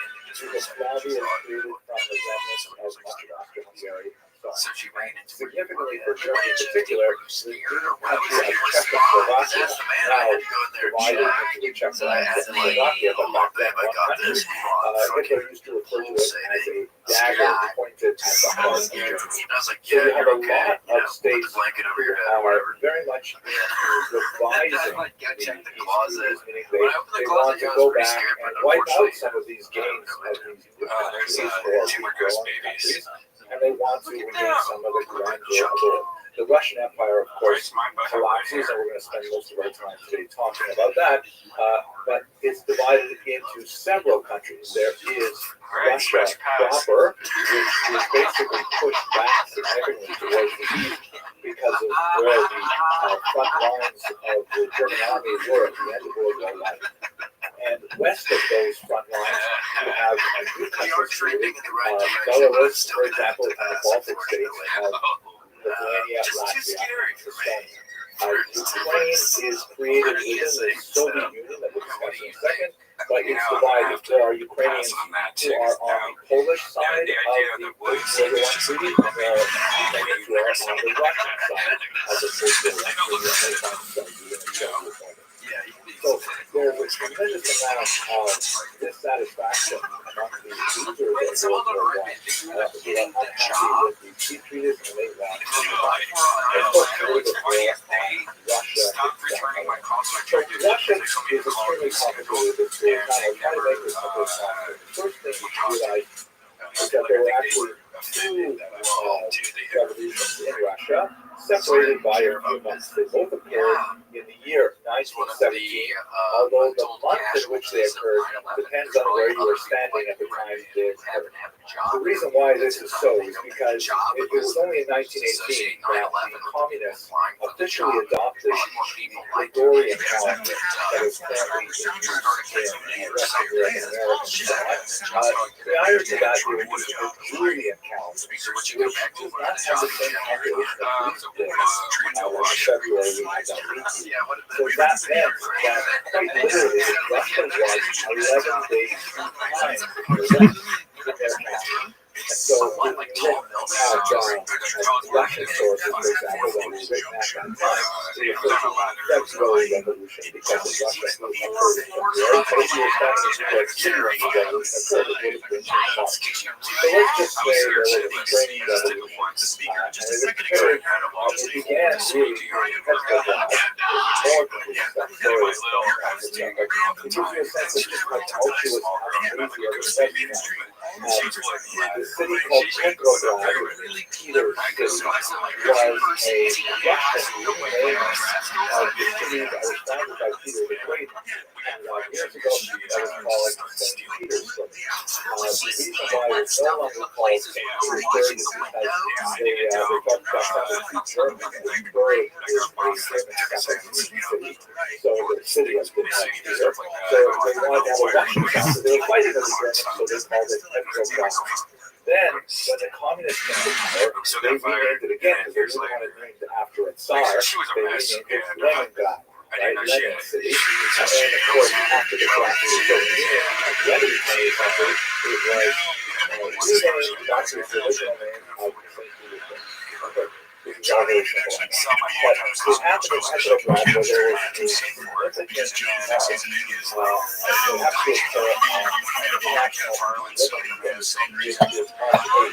significant it's actually a very important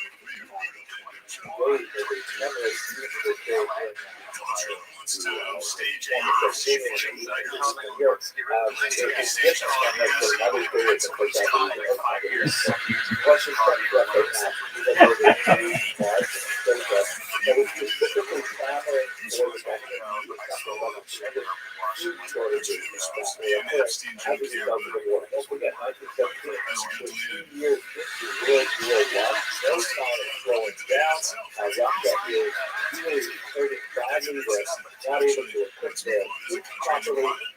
They're telling their soldiers to go into war, and because they don't have enough bullets, they say, use your bayonet bullets, right? Like, imagine you don't have to use the one and fire, you have to use the bayonet, so you get those close to it. They have machine guns, things like that, so they just extract them. So there's this protest just like the life, and according to some news accounts, a woman at the bridge threw it through a bakery window. Everyone rushed in to get stolen bread, and this food diet sort of expanded. It got more political overtones, and ultimately, within a very short period of time, Tsar's palace was like overrun. His car and his family were arrested, he would be assassinated later, and the Romanov dynasty that had stood for hundreds of years fell in the early 1970s. What happened immediately after that is let's do some communist revolution. The Russian Empire became a sort of traditional democracy, and it was run by this individual, Alexander Nevsky. They call it the provisional government. The whole idea that was that they wanted to establish a modern form of democracy, and they wanted to do it right. They wanted to have massive elections all over the Russian Empire, and they wanted to elect a constituent assembly, which then, be able to create this democratic federated government.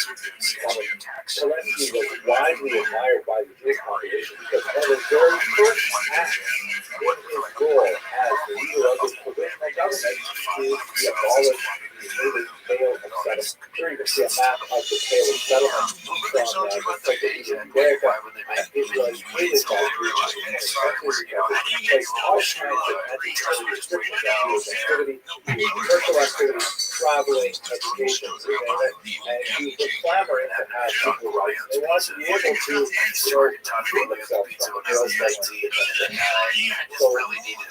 abolished this highly discriminatory restriction on judgment. By the way, you see another map that gives you a density of Jewish population. Some writers consider it a massive ghetto. So Kerensky is really trying to do something right, but on the other hand, it was the sheer dedication to doing what you properly that ended up with the whole thing drastically. Because by putting off all really important discussions, like for example, should we fight the war? What are we going to do about land reality?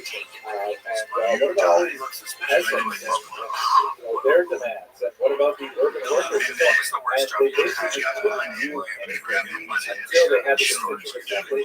By constantly pushing it off until that time, it could be properly constituted. The communists were able to take advantage, and most of them undermined the genius behind all of it was rather than the here was really quite a destabilizing force in Russia. During those months, the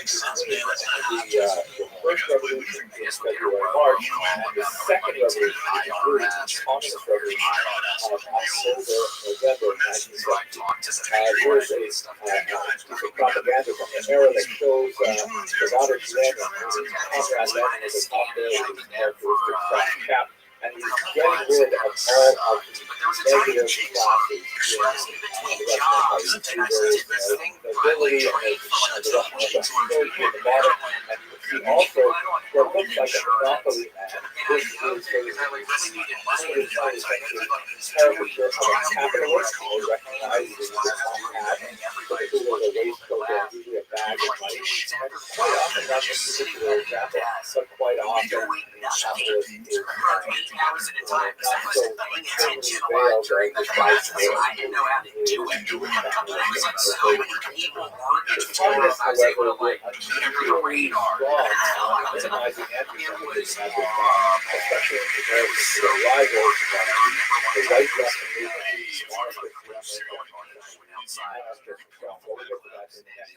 But anyway, over the course of a few months in 1917, Lenin was able to really mobilize a wide-ranging network of Soviets, basically councils, and these are like the local groups of leaders who are motivated by socialist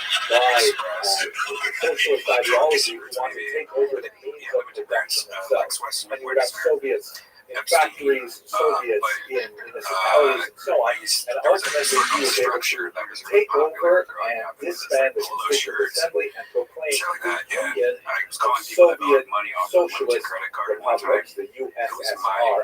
That's ultimately what occurred in October of 1917 in Russia and the coast of New York. Now, just to give you a sense of the kind of tension, here's a piece of white Russian propaganda that gives you a sense of some of the opposition to this the white Russians were those Russians who are very much against this new phenomenon. Sometimes they may have been less hostile to the provisional government, but they were definitely hostile to the Soviets. And some of them really wanted to bring back the monarchy, others wanted perhaps a more gradual approach to capitalist Russia. At any rate, this poster refers to the death of the International, which is essentially a gathering of socialist thinkers, and the idea was here that Lenin, who's shown here some kind of weird Aztec priest dressed in red, I did a couple other sales jobs, like interviews around LA, and I was telling him I was doing this other thing. But I didn't that's probably good. I didn't get any of those jobs. I just thought I was a crazy person. Widely perceived for his and they are about to slaughter the Russian monarchy. Yeah, I was a maintenance man Russia for on a the summer altar when I was 20, and it was statue at the peak of my alcoholism, and I was just so drunk all day trying to do maintenance stuff that I did not know how to do. So it was like a lot of electrical work that I had literally arrayed around him with just sneaking, like, I used to drink these things called bootleggers, and they were like 4 logos, but they were in small glass bottles, so you can just have them in your pocket. There's like all of I would these just be like drinking bootleggers at 2 in the morning, like trying to do like complex electrical work. This is clearly a secularized view with the stereotypical physiognomy that was applied in these kinds of pictures.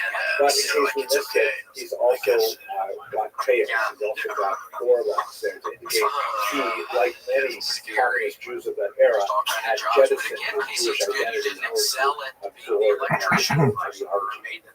and he has turned them out to a bag, which, as you can see, has the number 30 on it. Now, I'm not positive, but I think what this is referring to is the 30 pieces of gold that Judas accepted to betray Jesus. So there's kind of like an overlay here of the betrayal theme that goes back to really, really old anti-Semitic tropes. Not exactly sure, but I think that's what that's number 30. At any rate, in the fall sandwiches or whatever the fuck, and somebody's like, Russian Empire, those regions that are dominated by Russian cities like Moscow and Petrograd, beautiful locations, and this will tip the entire region into a massive civil war.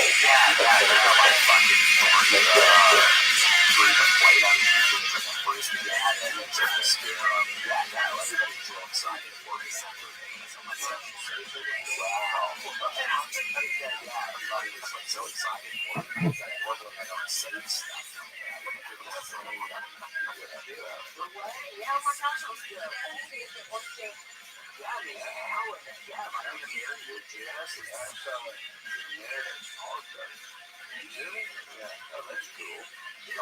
As long as you don't rent it out and there's nobody in the Olive Garden, I think that would be fun. No, what I'm going to do is try to find a Olive Garden like that has closed down, that's still, just an empty building, and just rent that from the people that are trying to rent it. I'm sure they're like, it's just going to get Hello and welcome to another installment of the Jewish History Lab. I'd like to pick up where we left off yesterday. No, I just think it would be hilarious to make it like look like an Olive Garden, like go pull in and then have like all the cruise guys dressed up like as Wendy's, Wendy's characters, and all the girls are dressed up as hot dogs. I know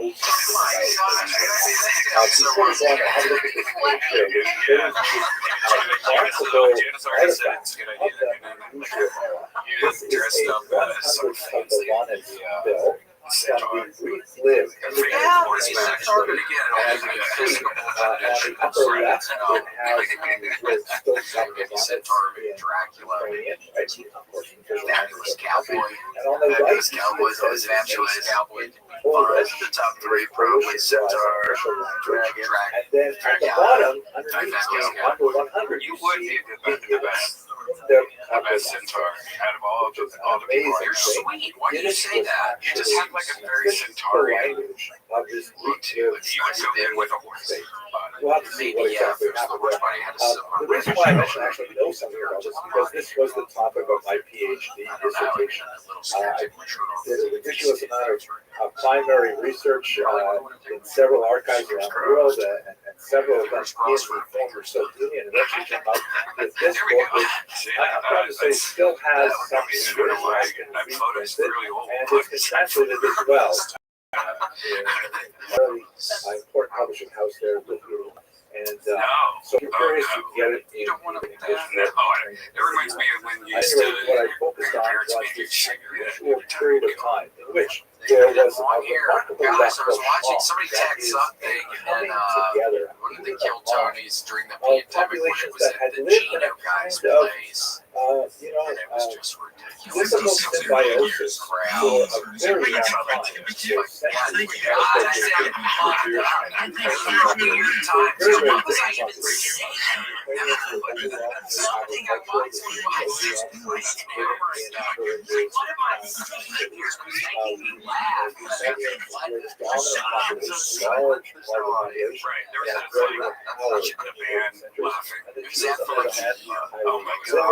That's hilarious. Yeah, I was at the studio place for a while when it was like people were looting down there. It was just straight down. It sucks via Zoom, so it was just. Remember how crazy it used to be, though? I remember you were wasting one time for the podcast. Super hyper emotional. I'm just telling you. This episode, I was like, well, I gotta go. I gotta go home. Do you have any dinner? changes. So when you came to my house, you know, I don't know if you COVID or not. And I'm gonna start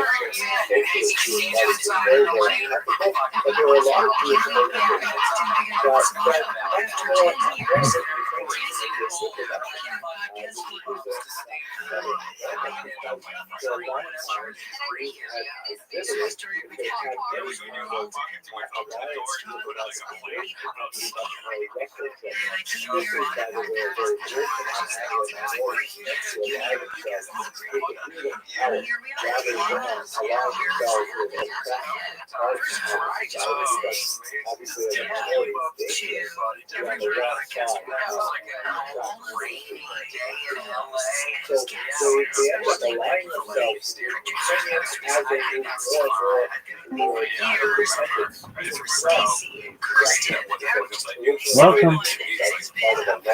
Oh, it's Bigfoot Jones.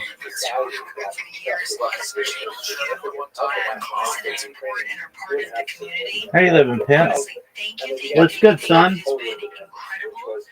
I was actually just sneaking in. I didn't think, I didn't mean to, well, I was going to see if there was anyone on. How are you? I'm well.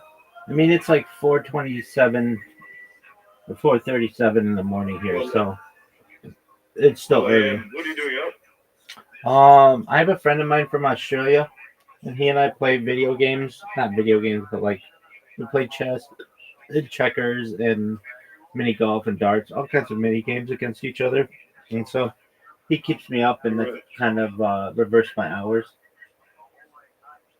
I see. Okay. How's your day been? So far, so good. Streaming like it's the coolest thing in the world because it is. How about you? Yeah, no, not bad, man. Yeah, I'm feeling a little, unfortunately, like maybe getting a little sick. I'm not sure. Yeah. Oh, you getting sick from eating so much pussy?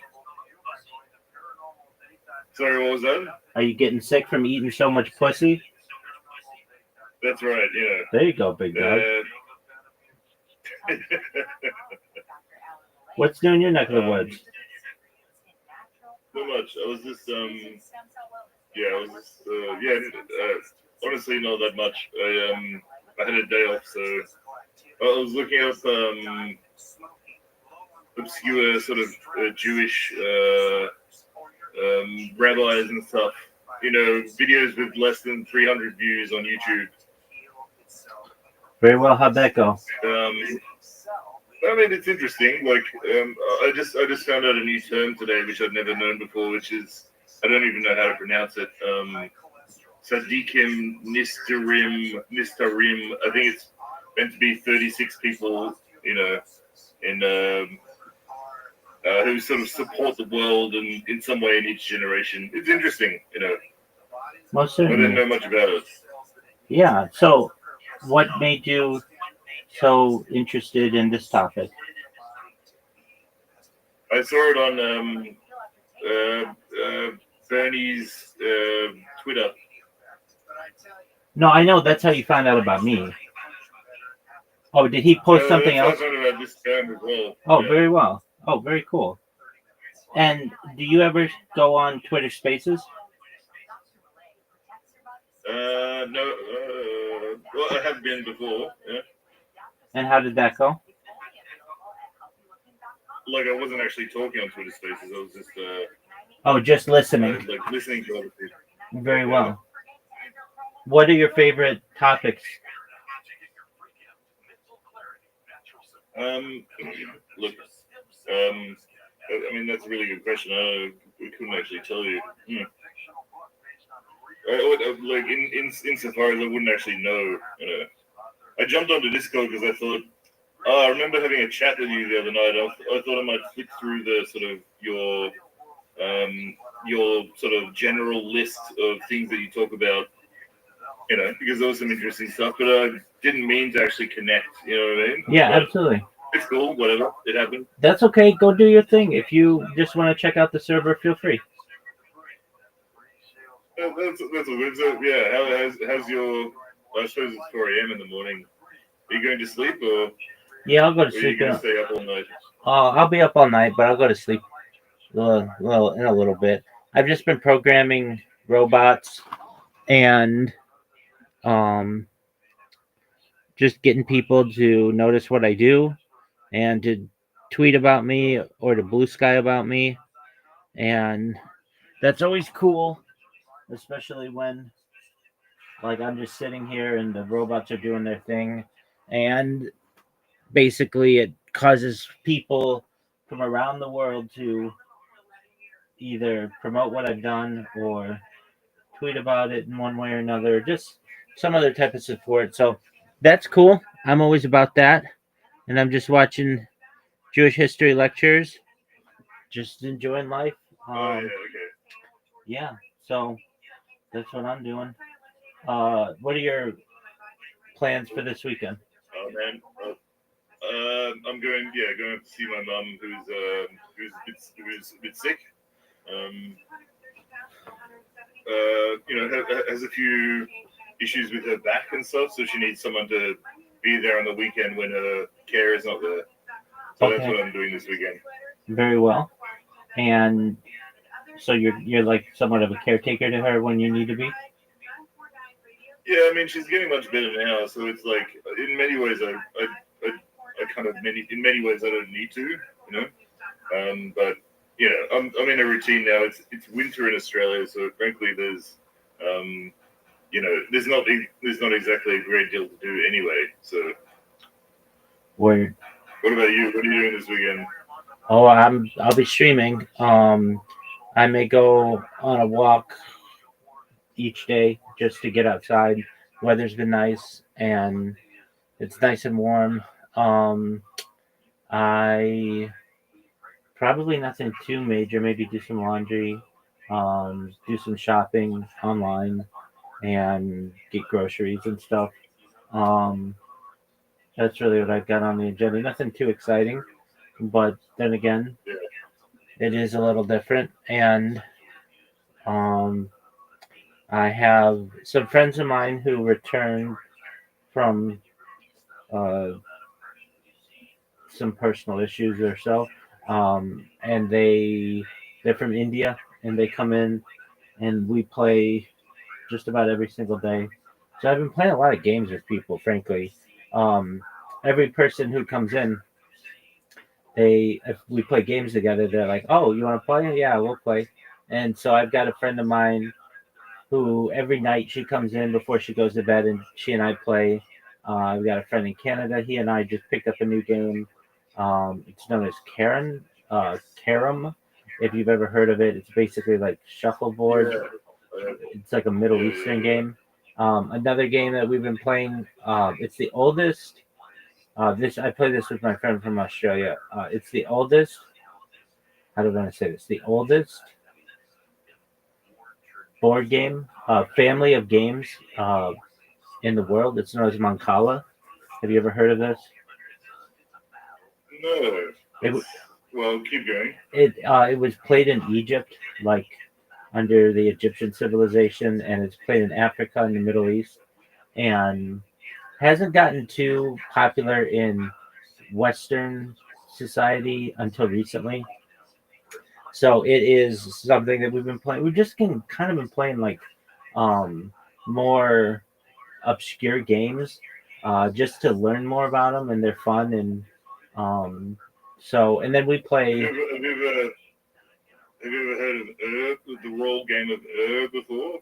You are. I know the city, but no. Tell me about it. I mean, it's something that I've never played. I've only read about it. It could be it might be. I'm not sure about this actually. it's an extremely old game, like 2500 BC or something. But it was from Mesopotamia, and the city of the board and the evidence for it was found in the city of So people from the British Museum sort of managed to translate the rules and so forth, so on and so forth. It's a very ancient game. It's very good. It's I believe it's called it's UR. Yeah, I see A it. roll game of. It's got a Wikipedia. I'll have to check it out. Thank you. I appreciate it. I'm gonna play this probably a little later today. It's very I find personally that whole region and sort of era is quite fascinating. I'm quite obsessed with it. Yeah, definitely. It's quite interesting that we sometimes have people who are living their normal lives, not recognizing that there's an entire archived civilization beneath their feet until someday someone starts digging a well or starts farming or does something and uncovers an entire civilization we didn't even know existed. Yeah, 100%. Well, anyway, let's get going. I have many more questions, so we'll pop back. That's why I came to. What I was looking at is your list of emerging technology topics, which I was reading the other night, but I wanted to sort of refamiliarize myself on. But maybe next time we'll talk about that. Sounds great. You pick a few of them, and we'll talk at length. Take care, my friend. Yeah, you too, man. Take care. Peace, buddy. Bye-bye. Bye-bye. Effervescence of a new spirit of cooperation between Ukrainians and Jews.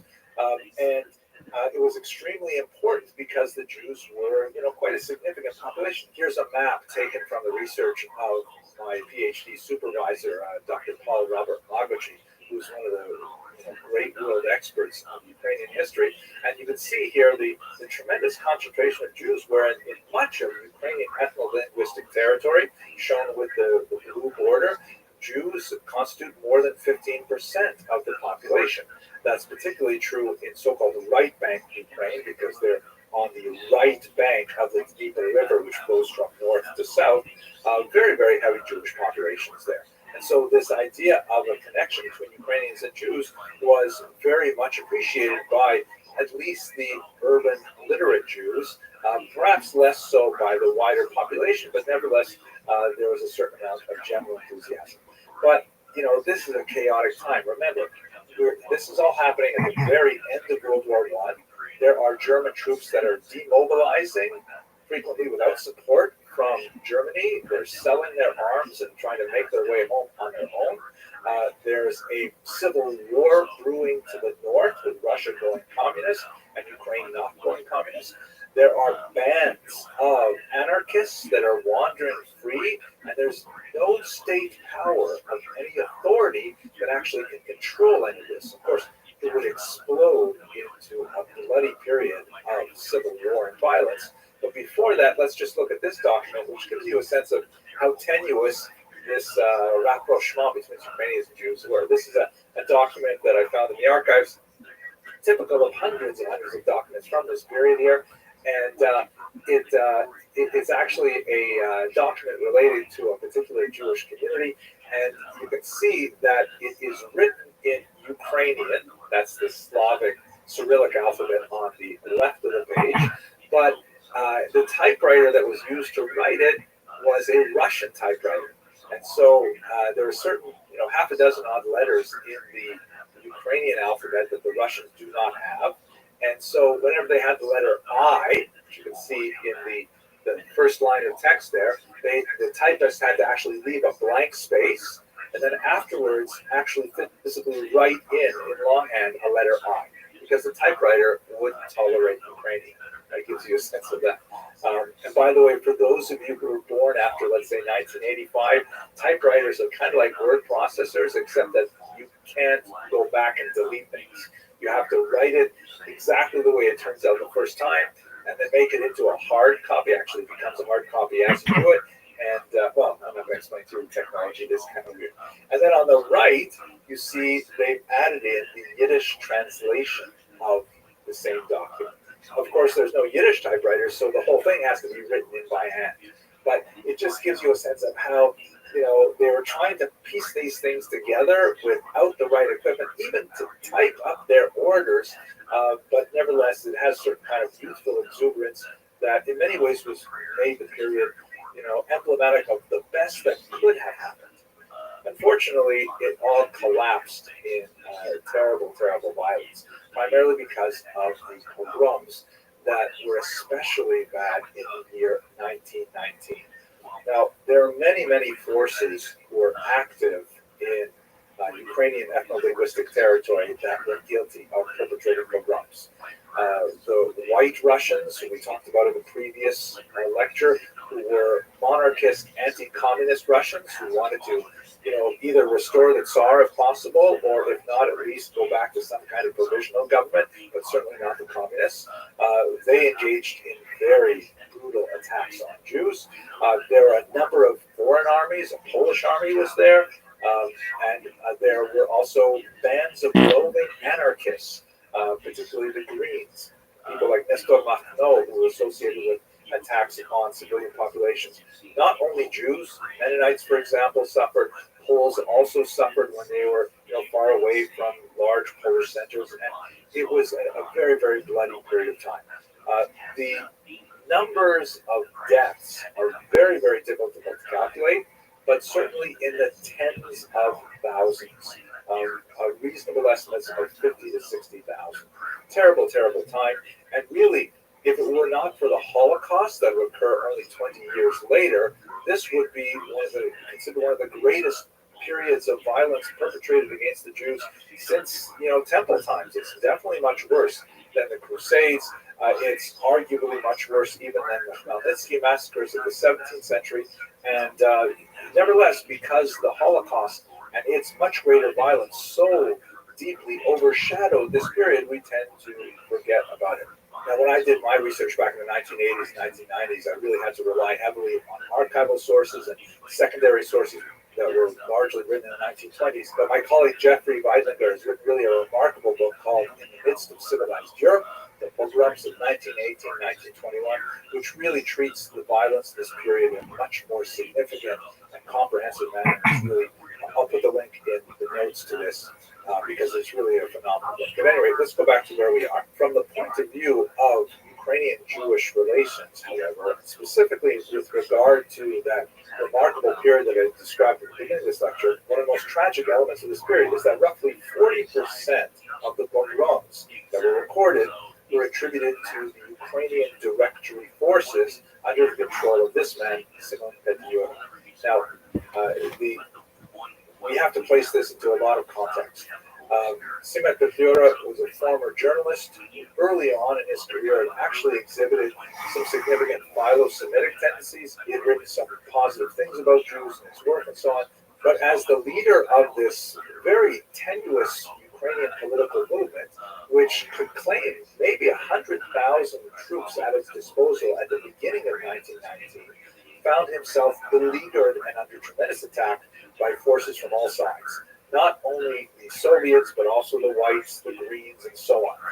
And his government at one point was literally reduced to operating out of train cars, moving from station to station in a triangle towards the western part of the region. And his troops rapidly diminished from 100,000 down to 16,000 within the space of a few months as they largely deserted the Ukrainian cause. But nevertheless, there was a period of time, particularly in the spring of 1919, in which there were a lot of pogroms happening, and Petlura did not act forcefully and demonstrably to end that violence against Jews. Later, towards the summer, he would issue some very strong condemnations of violence against Jews and so on. Many critics feel that these later statements were largely created for public consumption to try and bolster the flagging fortunes of the Ukrainian movement. But unlike the Soviets, who were much more effective in controlling the violence directed against Jews, Simon Petlura was rather silent for a period of several key weeks in the spring of 1919. for which many scholars, myself included, hold that he has a degree of responsibility for that violence. I'm super hyper emotional. I'm just telling you now, I'm going to be crying a lot in this episode. On all sides by many of these forces and many locations about changes that are going on with us, changes that are going on with our kids. And I'm going to start with this change that's going on here. The podcast one, I can't believe I didn't think I would be this emotional, but after 10 years, 100% completely, but nevertheless associated with protecting Jewish communities.